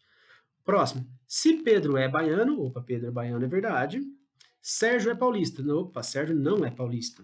Então, mais uma vez, caso de condicional VF, isso é falso. Gabarito A mesmo. Belezinha? Bora. Questão número 12. Essa aqui também bem tranquila, né? Considera que a sentença. Todo estudante que gosta de matemática também gosta de ciências biológicas. Considerando que essa sentença é falsa, é correto concluir que... Bom, pessoal, se eu falo que uma sentença que fala todo A é B, toda alguma coisa é outra coisa, se ela é falsa, para eu negar isso, o que eu vou? Eu vou trocar o todo pelo quê? Pelo nenhum? Não, né, pessoal? Não é isso. A negação do todo não é nenhum. Se eu falar assim, todo mundo gosta de matemática, para eu mostrar para você que você está errado, eu não tenho que provar que ninguém gosta de matemática. Basta que eu prove para você que uma pessoa não gosta de matemática, que a minha frase já vai estar errada. Se eu falar, todo mundo gosta de matemática, se você não gosta, se uma pessoa não gosta, minha tese já está furada, minha frase já está errada, certo? Então, para eu negar todo mundo, todos os estudantes que gostam de matemática também gostam de ciências, o que eu tenho que fazer? Mostrar que alguém que gosta de matemática não gosta de ciências biológicas. Então, assim, a negação do todo é o quê? A negação aqui, né? Vamos pôr uma... A negação do todo, ela é o quê? Algum não. Então, se eu falar todo mundo não sei o quê, a negação disso é alguém não é isso. E a negação do nenhum, é algum. Tá? Então, a negação do todo é algum não e a negação do nenhum é algum. Da mesma forma que a negação de algum não é todo e a negação de algum é nenhum. Beleza? Então, o que a gente vai procurar aqui? Vai procurar uma resposta que fala que algum estudante que gosta de matemática não gosta de ciências biológicas.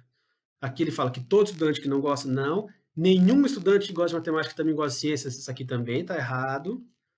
Todo estudante também. Aqui, vamos lá, essas duas falam de algum. Algum estudante que gosta de matemática não gosta de ciências biológicas. Perfeito. Desculpa, pessoal. Aqui essa outra, ó, cuidado, ele fala, algum estudante que não gosta de matemática gosta de ciências. Não é isso, a gente tá falando aqui, ó. Todo A, quer dizer, o que é A? A gente sempre fala assim, ó. Todo A é B, tá? Essa é a forma clássica que a gente fala. Todo A é B. A renegação disso é algum A não, algum A não é B. Essa é a negação, tá? Todo A é B, negação é algum A não é B. Aqui ele tá falando o quê? Algum não há, entendeu? Ele está colocando não dentro do A ali, dentro da nossa primeira parte. E tá errado. O não aqui tá errado. O não tem que ser aqui. Beleza? Gabarito D. Bora, vamos continuar. 13. Ana, Bela, Carla e Dora estão sentadas em volta de uma mesa quadrada em cadeiras numeradas de 1 a 4, como mostra a figura a seguir. Beleza. Então aqui estão as cadeiras. Esse desenho também tinha aqui no exercício, tá?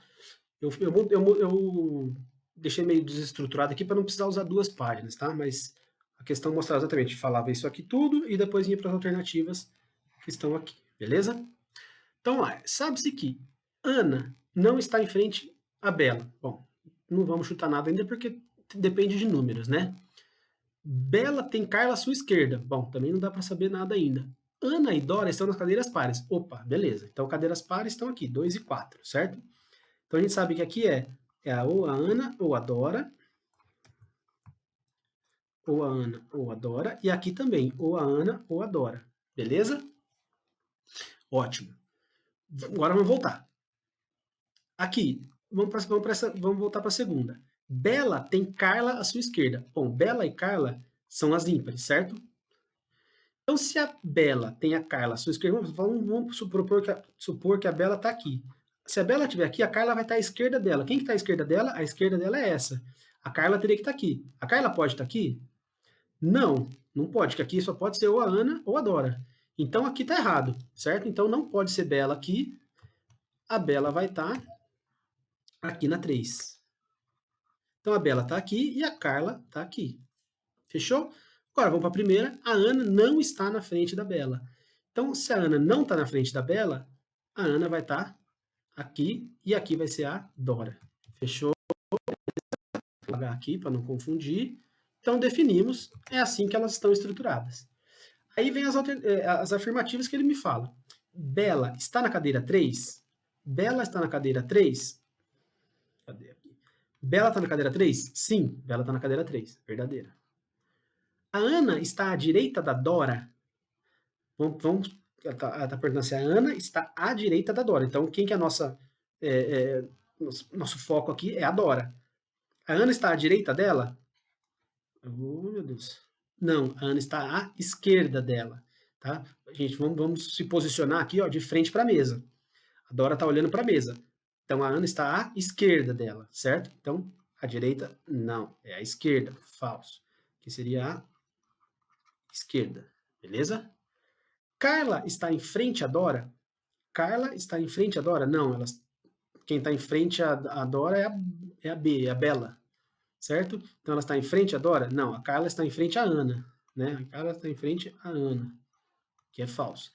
Dora está na cadeira 2? Não, Dora está na cadeira 4. Falso também. Dentre as alternativas acima, apenas uma é verdadeira. Só essa aqui é verdadeira, apenas uma, gabarito B. Beleza? Tranquilo por enquanto? Vamos lá.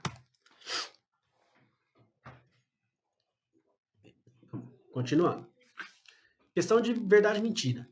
Daniel, Ledo e Paulo moram cada um em um bairro de Angra dos Reis. Um mora no Frade, outro mora em Monsuaba e o outro mora em Camorim. São 3 bairros, tá? Das afirmações a seguir, apenas uma é verdadeira. Então a gente sabe que uma delas é verdadeira, tá? É correto afirmar que, beleza. Bom, pessoal, a primeira coisa que a gente tem que fazer, ver se 2 dessas 3 são contraditórias. Por exemplo, uma fala, Ledo mora no Frade, a outra fala, Ledo mora Ledo não mora no Frade. Se tiver isso, a gente vai saber que uma é verdade e outra é falsa. Como só uma é verdadeira, a terceira seria falsa, certo? A gente tem uma dessas três frases, uma é verdadeira e duas são falsas. Se a gente tiver uma contradição, a gente vai saber que uma é verdade, a outra é falsa, então a terceira seria falsa. Mas aqui a gente não tem nenhuma contradição, então a gente não consegue partir disso. Uma dica: quando a gente tiver desse jeito, a gente está vendo que tem duas que falam sobre o Ledo e uma que não fala. Geralmente, tá? Isso não estou falando, não estou afirmando para vocês que é sempre assim, que faz isso que vai dar certo. Mas quando acontece isso, normalmente a verdadeira é a que não fala do Ledo, tá? Porque, vamos pegar, tem duas que falam do Ledo, então a verdadeira é a outra. Normalmente é assim, tá? E aí, então, você já chutaria que, primeiro, que Paulo não mora em Monsuaba é verdadeiro, e vamos testar primeiro essa hipótese, para não perder tempo. Aí tem que ver se essa hipótese vai ser confirmada. Se der tudo certo desse jeito, beleza. Aí você não precisa testar as outras. Mas se não deu certo nessa, aí você vai ter que testar as outras do mesmo jeito, tá? Então vamos lá. Vamos fingir que a gente não sabe disso primeiro, então vamos testar. Vamos testar primeiro essa aqui. Vamos falar que essa é verdade. Se eu falar para você que é verdade que Ledo mora no Frade, beleza, então Ledo mora no Frade, ótimo. Vamos olhar a última. Ledo não mora em Camorim, isso aqui é falso, certo? Porque só tem uma verdadeira, então essa é falso. Se Ledo não mora em Camorim é falso, o que é verdade? Ledo mora em Camorim. Opa, aqui vou ficar aqui, Ledo mora no Frade e Ledo mora em Camorim. Não pode acontecer isso, certo? Então essa aqui não pode ser verdadeira. Essa aqui a gente já tem certeza que é falsa, tá? Essa a gente tem certeza que é falsa. Não pode ser verdadeira. Vamos pular dois agora. Vamos fingir que essa aqui é verdadeira agora, tá? Vamos falar que essa é verdadeira. Tá bom? Então, Ledo não mora em Camorim é verdadeiro. Então a gente sabe que ele não mora em Camorim. A primeira fala o quê? Ledo mora no Frade e a gente sabe que isso é falso. Então, se é falso que ele mora no Frade, ele não mora no Frade. Então, se ele não mora nem no Frade, nem no Camorim, nesse caso, Ledo mora em Monsuaba. Monsuaba. Fechou. Ledo mora em Monsuaba. Aí vamos nessa aqui. Essa aqui também é falsa, certo? Se essa aqui é verdadeira, a gente está considerando que essa é verdadeira, então essa aqui também é falsa. Paulo não mora em Monsuaba vai ser falsa. Se isso é falso, quer dizer que Paulo mora em Monsuaba. Sempre. A negativa do não mora em é mora em. A gente simplesmente tira o não. E aqui o Ledo mora no Frade, a negativa disso é Ledo não mora no Frade. É sempre assim, tá? A negativa a gente coloca o não, ou se tiver não, a gente tira o não. Só isso. Então, Paulo não mora em Monsuaba. Se isso é falso, quer dizer que Paulo mora em Monsuaba. Opa, então Paulo mora em Monsuaba. Opa, deu errado, né? Ó, o Ledo mora em Monsuaba e o Paulo também? Não pode, porque cada um mora num bairro. Essas três pessoas, cada um mora num bairro. Então, isso aqui também está errado. Então, isso aqui também é falso, com certeza. Então, essa é a verdadeira, tá? Então, a gente já sabe, que é o que eu falei no começo, né? A verdadeira é a do Paulo. Bom, pessoal, então agora a gente tem que descobrir quem que mora em cada lugar, né? Vamos começar pela essa última, porque ele fala aqui. Ledo não mora em Camorim, e isso é falso, portanto, Ledo mora em Camorim, beleza? Então vamos lá, Ledo, ele mora em Camorim. O Paulo, isso é verdade, hein? O Paulo não mora em Monsuaba. Então, se o Paulo não mora em Monsuaba e também não mora em Camorim, porque a gente já sabe que quem mora lá é o Ledo, então o Paulo mora no terceiro bairro, né? Não é nem Monsuaba nem Camorim, é o Frade. Então o Paulo mora no Frade. E a terceira pessoa, que é o Daniel, não vou escrever o nome inteiro para não perder tempo, mora no terceiro, que é o Monsuaba. Monsuaba. Fechou, só a gente olhar aqui. Ah, Paulo mora no Frade, exatamente, Paulo mora no Frade. Paulo mora no Frade. Ledo mora em Monsuaba? Não, Ledo mora em Camorim. Daniel mora em Camorim? Não, Daniel mora em Monsuaba. Ledo mora no Frade? Não, Ledo mora em Camorim. Daniel não mora em Monsuaba? Opa, errado, Daniel mora em Monsuaba. Então, gabarito A14 é isso aí. Belezinha? Bora. 15. Bom, essa aqui é uma questão também bem batida, cai muito na GV, tá? No ano passado estava vendo um levantamento que teve umas 6 questões dessas, iguais. Só mudava o nome, obviamente, e a posição da letra na sequência, mas é igualzinho a mesma coisa. A sequência a seguir é formada pelas letras de Angra dos Reis, nessa ordem, com as letras todas juntas. Aqui é Angra dos Reis, Angra dos Reis, Angra dos Reis e continua. A centésima letra dessa sequência é... Bom, eu quero saber a centésima. Ou eu fico escrevendo Angra dos Reis aqui até chegar na centésima letra, que não faz sentido, ou a gente vai fazer uma regrinha aqui que eu vou ensinar, que é bem simples, tá? Até porque normalmente não fala centésima, porque ele foi bem bonzinho. Normalmente fala, ele pede a letra em posição 2100, 2019, não é 2020, né? O ano. Normalmente ele pede o ano que a gente está, 2020. Então ele sempre pede mais ou menos assim, tá? Então aqui ele ainda foi bonzinho que ele pediu a centésima só. O que a gente vai fazer? A gente vai pegar, vamos ver quantas letras que a gente tem até que comece a se repetir a palavra, tá? Angra dos Reis, aí aqui volta de novo, Angra dos Reis, certo? Então, quantas letras são no total? Vamos ver aqui, ó. Angra dos Reis. 1, 2, 3, 4, 5, 6, 7, 8, 9, 10, 11, 12. Então são 12 letras. Como eu quero a centésima, o que eu faço? Eu vou ver a posição da letra que eu quero, que é a centésima, dividido pelo quê? Por 12, que é a quantidade de letras que eu tenho até ela se repetir, né? São 12, depois 12, depois 12 e assim vai, tá? Então, 100 dividido por 12. Bom, aqui não tem... Vou ter que pegar o 100 direto, aqui é 8, tá? 8 vezes 12 dá 96.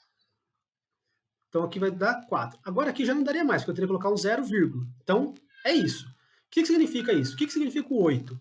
O 8 significa que essa palavra Angra dos Reis vai se repetir 8 vezes, inteira, Angra dos Reis, Angra dos Reis, Angra dos Reis, 8 vezes. E aí depois vai ter mais 4 letras até a centésima. Então o que eu vou fazer? Conta 4. 1, 2, 3, 4. É o R. Beleza? Se eu tivesse o resto 1, seria o A. Resto 2 aqui, resto 3, G. Resto 11 seria aqui. Resto 12 não daria, né? Porque se eu tivesse resto 12, aí dava para dividir mais uma vez, ia ser 1 vezes 12, 12, ia ser 0. Então, quando eu não tenho resto, quando a divisão é exata, é a última letra, tá? Seria a letra S. Então, cuidado, porque eu vou pegar sempre, qual que é a posição? Qual que é o resto? Quer dizer, o resto é 4, então eu vou pegar a quarta letra. O resto é 1, vou pegar a primeira. O resto é 0, eu vou pegar a última letra da minha sequência. Beleza? Ótimo, fechou. Vamos lá, continuando. Estamos acabando, pessoal. Estamos acabando, aqui é rapidinho, essas últimas questões são bem rápidas. As crianças Ana, Bia, Célia, Dulce e Esther, nessa ordem, formam uma fila, desculpa. Ana é a primeira e Esther é a última. Bom, então vamos lá. A ordem é Ana, Bia, Célia, Dulce e Esther, tá? Essa é a primeira, aqui é a primeira, e aqui é a quinta, tá? Beleza.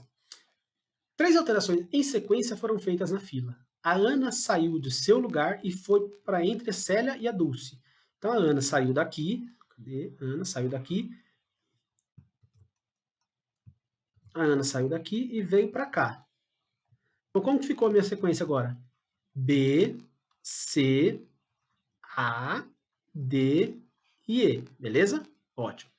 Segunda, a Bia e a Dulce trocaram de lugar. A Bia e a Dulce, elas trocaram de posição. Beleza? Então ficou Dulce, o C, o a B e a E. Beleza. A última coisa foi, a Esther saiu do seu lugar e ficou entre Ana e Célia. Então a Esther saiu daqui e veio entre a Ana e a Célia. Beleza? Então ficou como? D, C, E, A e B. Beleza? Isso. Então a minha ordem ficou Dulce, Célia, Esther, Ana e Bia. Fechado? Agora basta olhar aqui. Célia é a terceira? Não, Célia é a segunda. Tá errado aqui, cadê? Aqui, Célia é a segunda. Bia está imediatamente à frente de Esther? Não, a Bia é a última. A Bia não tem ninguém na frente dela. Ou atrás dela. Dulce é a última da fila? Não, a Dulce é a primeira. Né? A Dulce está aqui, ó. Primeira. Esther está imediatamente atrás de Ana? Não, a Esther está imediatamente na frente da Ana. Aqui, lembrando, aqui é a primeira e aqui é a quinta, certo? Então a Esther está na frente. Ana é a quarta da fila? Exatamente, Ana é a quarta da fila, gabarito E. Beleza? Vamos lá, continuando. Questão 17, estamos acabando. Gisele quer guardar seus 101 mangás, histórias em quadrinhos japonesas, em um pequeno gaveteiro com 7 gavetas. Em cada gaveta cabem, no máximo, 20 mangás, tá? Então vamos lá, são 7 gavetas aqui. Vamos fazer aqui só para a gente entender como que faz. 3, 4, 5, 6, 7. É correto concluir que... O que a gente vai tentar mostrar aqui? A gente vai tentar mostrar, em cada alternativa, que isso é impossível, que isso pode não acontecer, isso pode ser mentira, o que ela está falando. Se a gente não conseguir mostrar que ela pode ser mentira, aí vai estar certa a alternativa. Então ela fala o quê? Uma gaveta ficará vazia. Com certeza uma gaveta vai estar vazia. Bom, pessoal, são 7 gavetas. Para 101 mangás, eu posso afirmar que uma vai ficar vazia? Não. Se eu fosse colocar 20, 20, 20, 20, 20, beleza, aí até ficaria vazia uma. Mas eu posso colocar... Vamos colocar aqui 20 aqui, 20 aqui, 20 aqui, 20 aqui, já tem 80. Aí aqui eu vou colocar 19, aqui uma e aqui uma. Pronto. 20, 40, 60, 80, 99, 100, 101. Alguma ficou vazia? Não. Coloquei a 101? Coloquei. Então isso aqui, uma gaveta ficar vazia, ela...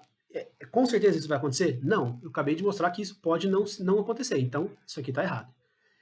5 gavetas ficarão com 20 mangás? Ó, acabei de mostrar aqui, do jeito que eu dividi, só 4 ficaram com 20. Então, eu posso afirmar que 5 ficarão com 20? Não. Errado. Cada gaveta terá pelo menos um mangá? Opa, desse jeito que eu fiz, isso tá certo. Mas e se eu falasse que aqui tem 0? Se eu deixasse essa aqui com 0, e colocasse mais uma aqui, por exemplo. Aqui teria a mesma coisa, 20, 20, 20, 80, 99, 101. E essa aqui ficou vazia? Ficou. Então, todas as gavetas vão ter pelo menos um? Não, não necessariamente. Eu posso fazer isso e deixar uma gaveta vazia. Vamos para a última primeiro aqui. Ó. Nenhuma gaveta ficará vazia? Acabei de mostrar que pode ficar. Então, não necessariamente. Errado.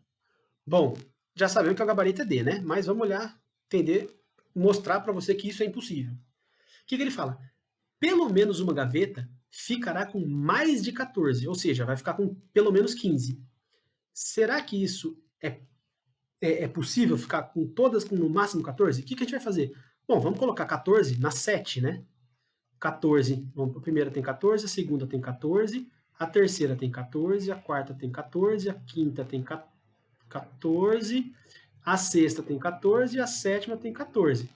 Bom, 14 vezes 7... 7 vezes 4 dá 28, vai 2. 7 vezes 1, 7, com 2, 9. Colocando 14 em cada uma vai dar 98. Ainda sobram 3 mangás. Se sobram 3, eu vou ter que colocar esses 3 mangás em algum lugar. Se eu colocar as 3 aqui, vai estar 17. Vai ficar com mais de 14? Vai ficar. Posso colocar uma aqui, uma aqui, uma aqui? Posso, vai ficar 15, 15, 15. Mas de qualquer forma que eu quiser colocar essas 3, pelo menos uma das gavetas vai ter mais de 14. Se eu colocar as 3 em uma só, vai ter uma com 17, mas vai ter com mais, uma delas vai ter mais de 14. Então é impossível que todas tenham no máximo 14. Então, pelo menos uma vai ter mais? Pelo menos uma vai ter mais, e esse é o gabarito, D. Beleza? Esse é o princípio da casa dos pombos, né, que é conhecido com essa teoria. Bom, pessoal, 18, acabando aqui. Depois temos mais 2 sessões também, mas é rapidinho. Em um determinado ano, o dia 13 de fevereiro caiu uma sexta-feira. Tá. Nesse referido ano, o dia 1º de janeiro caiu em... Opa, então vamos lá. Do dia 1º de janeiro até o final de janeiro, vamos ver, até dia 31 de janeiro, eu tenho quantos dias? Eu tenho 30 dias. Do dia 31 de janeiro, né? A gente está no 31 ainda. Dia 31 de janeiro até o dia 13 de fevereiro, eu tenho quantos dias? 13. Então, no total, do dia 1º de janeiro, do dia 1º de janeiro até o dia 13 de fevereiro, eu tenho 43 dias, certo? Cada semana tem 7 dias. Então, vamos lá, 43 dividido por 7, que dá 6, né? 6 vezes 7, 42. Vai dar 1. Então, o que vai acontecer? Do dia 1º de janeiro até o dia 13 de fevereiro, eu tenho 6 semanas completas, ou seja, dia 12 de fevereiro, que seria 6 semanas completas, seria, vamos pensar aqui no dia 2 de janeiro, no caso, né, que daria 6 semanas, seria sexta-feira.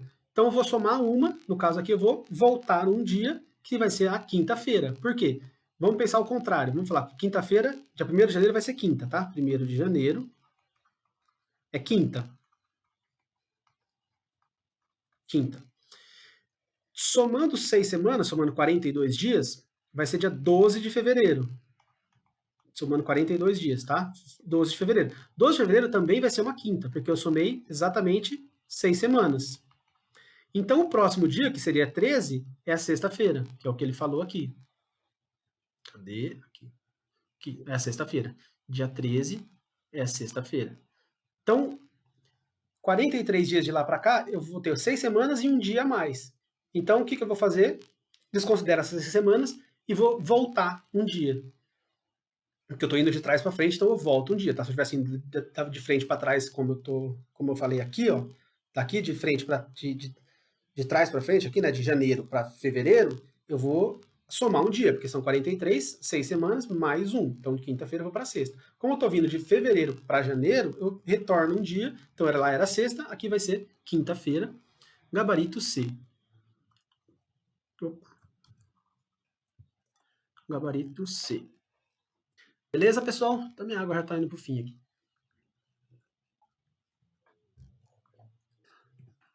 Bom, penúltima questão. Os números x mais 1, 2x menos 1 e x mais 5, nessa ordem, são os 3 primeiros termos de uma progressão aritmética, uma PA. O que significa que é uma progressão aritmética? Entre cada termo eu vou somar sempre um mesmo número. Então, por exemplo, se eu começo, eu tenho uma razão 3, por exemplo. Se eu tenho o número 1, o próximo termo eu vou somar 3, é 4. O próximo termo eu somo 3, é 7. O próximo termo eu vou somar mais 3, vai dar 10. E assim por diante, tá? Então, o que significa aqui? Se eu subtrair esse termo desse, eu vou ter uma razão.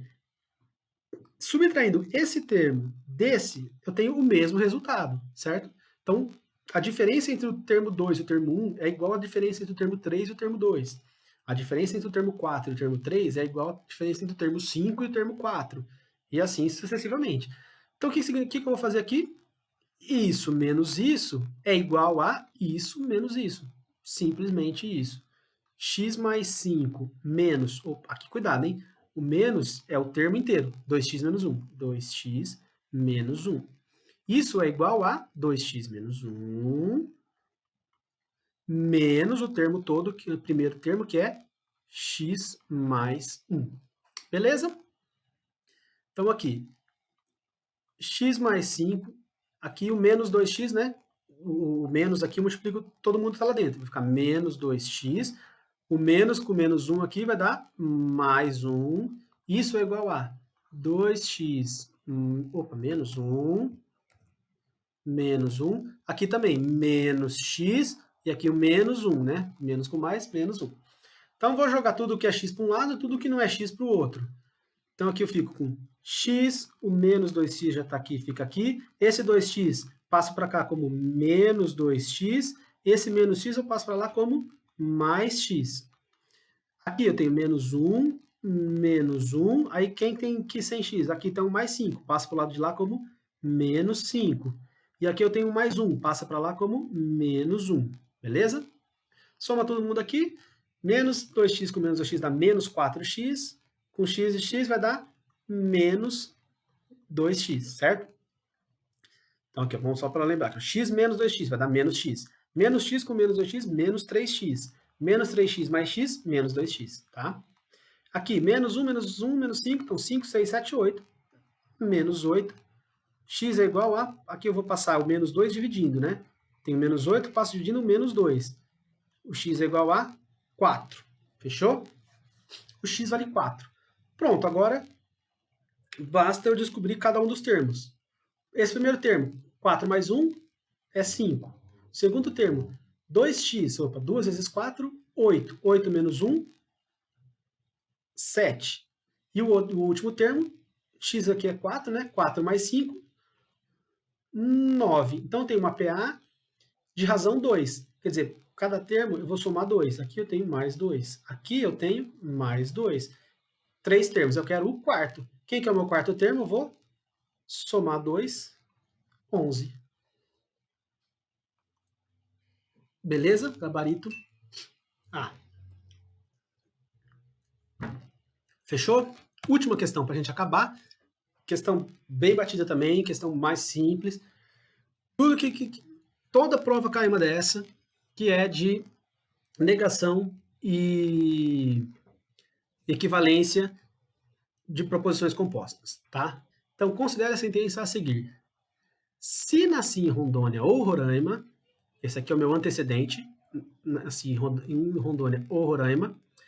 Cuidado, esse antecedente ele é uma disjunção, tá? O antecedente todo é uma disjunção. Então, sou brasileiro. Beleza. Assinale a opção que apresenta uma sentença logicamente equivalente à sentença. Bom, a condicional tem duas equivalências. Uma que é dada por uma outra condicional e a outra que é dada pelo ou, né? A primeira equivalência que a gente sabe aqui, ó, se P, então, que, uma das equivalências é ou. O que eu vou fazer? A do ou como que é? Eu vou negar a primeira, seria não P, ou que, beleza? Vou fazer isso aqui.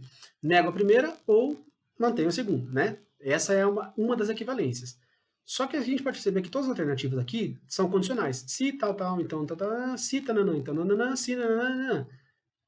Então, ele quer a outra equivalência. Qual que é a outra equivalência da condicional que a gente conhece? Cadê meu cursor de novo? Aqui. E qual que é a outra equivalência que a gente conhece da condicional? Se P, então Q, eu vou fazer o quê? É a contrapositiva dela. O que eu faço? Eu jogo o Q para cá, jogo o P para lá e nego as duas. É não Q, se não Q, né? Então, não P. Isso aqui a gente tem que saber de cabeça, essas duas, tá? Equivalências. Nego as duas e inverto o antecedente com o consequente. Fechou? Beleza. Vou fazer isso. O que eu vou fazer aqui, então? O sou brasileiro vai passar para cá como não sou brasileiro. Então, se não sou brasileiro, se não nasci já está errado. Se nasci em Rondônia já está errado. Se não nasci em Roraima já está errado. Se não sou brasileiro, opa, se não sou brasileiro, então alguma coisa. Ótimo. E aqui ele fala, se sou brasileiro e não nasci, também já está errado, tá? É essa aqui, mas vamos lá. Vamos ver uma outra coisa. Então aqui ele jogou para lá, negando. Então sou brasileiro, vai virar se não sou brasileiro. Agora eu vou jogar isso aqui para o lado de lá, negando também, tá? Eu vou negar isso aqui jogando para depois do então. Só que aqui a gente tem uma uma disjunção, um ou. Para negar uma disjunção, aí é uma outra coisa. Quando eu tenho P ou Q, a negação disso aqui, né, a negação dessa condicional inteira se P, então Q, ela é como que é? Eu vou negar as duas e vou trocar o ou pelo E. Né? O chapeuzinho é E, lembra, né? O Vzinho é ou e o chapeuzinho é E. Então, a negação de P ou Q é não P e não Q. Da mesma forma que quando eu vou negar a conjunção, né, P e Q, eu faço o quê? A mesma coisa, nego as duas e troco o E pelo ou, tá? Vai e volta aqui, das duas formas aqui, eu nego da mesma forma. O ou eu vou negar com E e aí nego as duas condicionais, as duas proposições, e o ou eu vou trocar por E e negar as duas também, certo? Então, como que eu tenho aqui? Esse nasci em Rondônia ou Roraima vai passar para o lado de lá como não nasci em Rondônia e não nasci em Roraima, tá? Então, eu não nasci em Rondônia, nem, né, pode ser e não, é nem, em Roraima, certo? Então, eu vou, a negação de nasci em Rondônia ou Roraima é não nasci em Rondônia e não nasci em Roraima, tá? E não, ele juntou tudo aqui, né, que é português mesmo, e não, e nem, é a mesma coisa. Beleza? Então, 20. gabarito D. Pessoal, era isso que a gente tinha para falar hoje. A gente se estendeu um pouquinho, porque também começou já era umas 7h15, né? Deu uma atrasadinha no começo. Deu 1h45. A minha previsão era 1h30, estendeu aí uns 15 minutinhos. Mas tudo bem. Bom, espero que vocês tenham aproveitado bastante a aula. Não teve muitas dúvidas, na verdade, tiveram algumas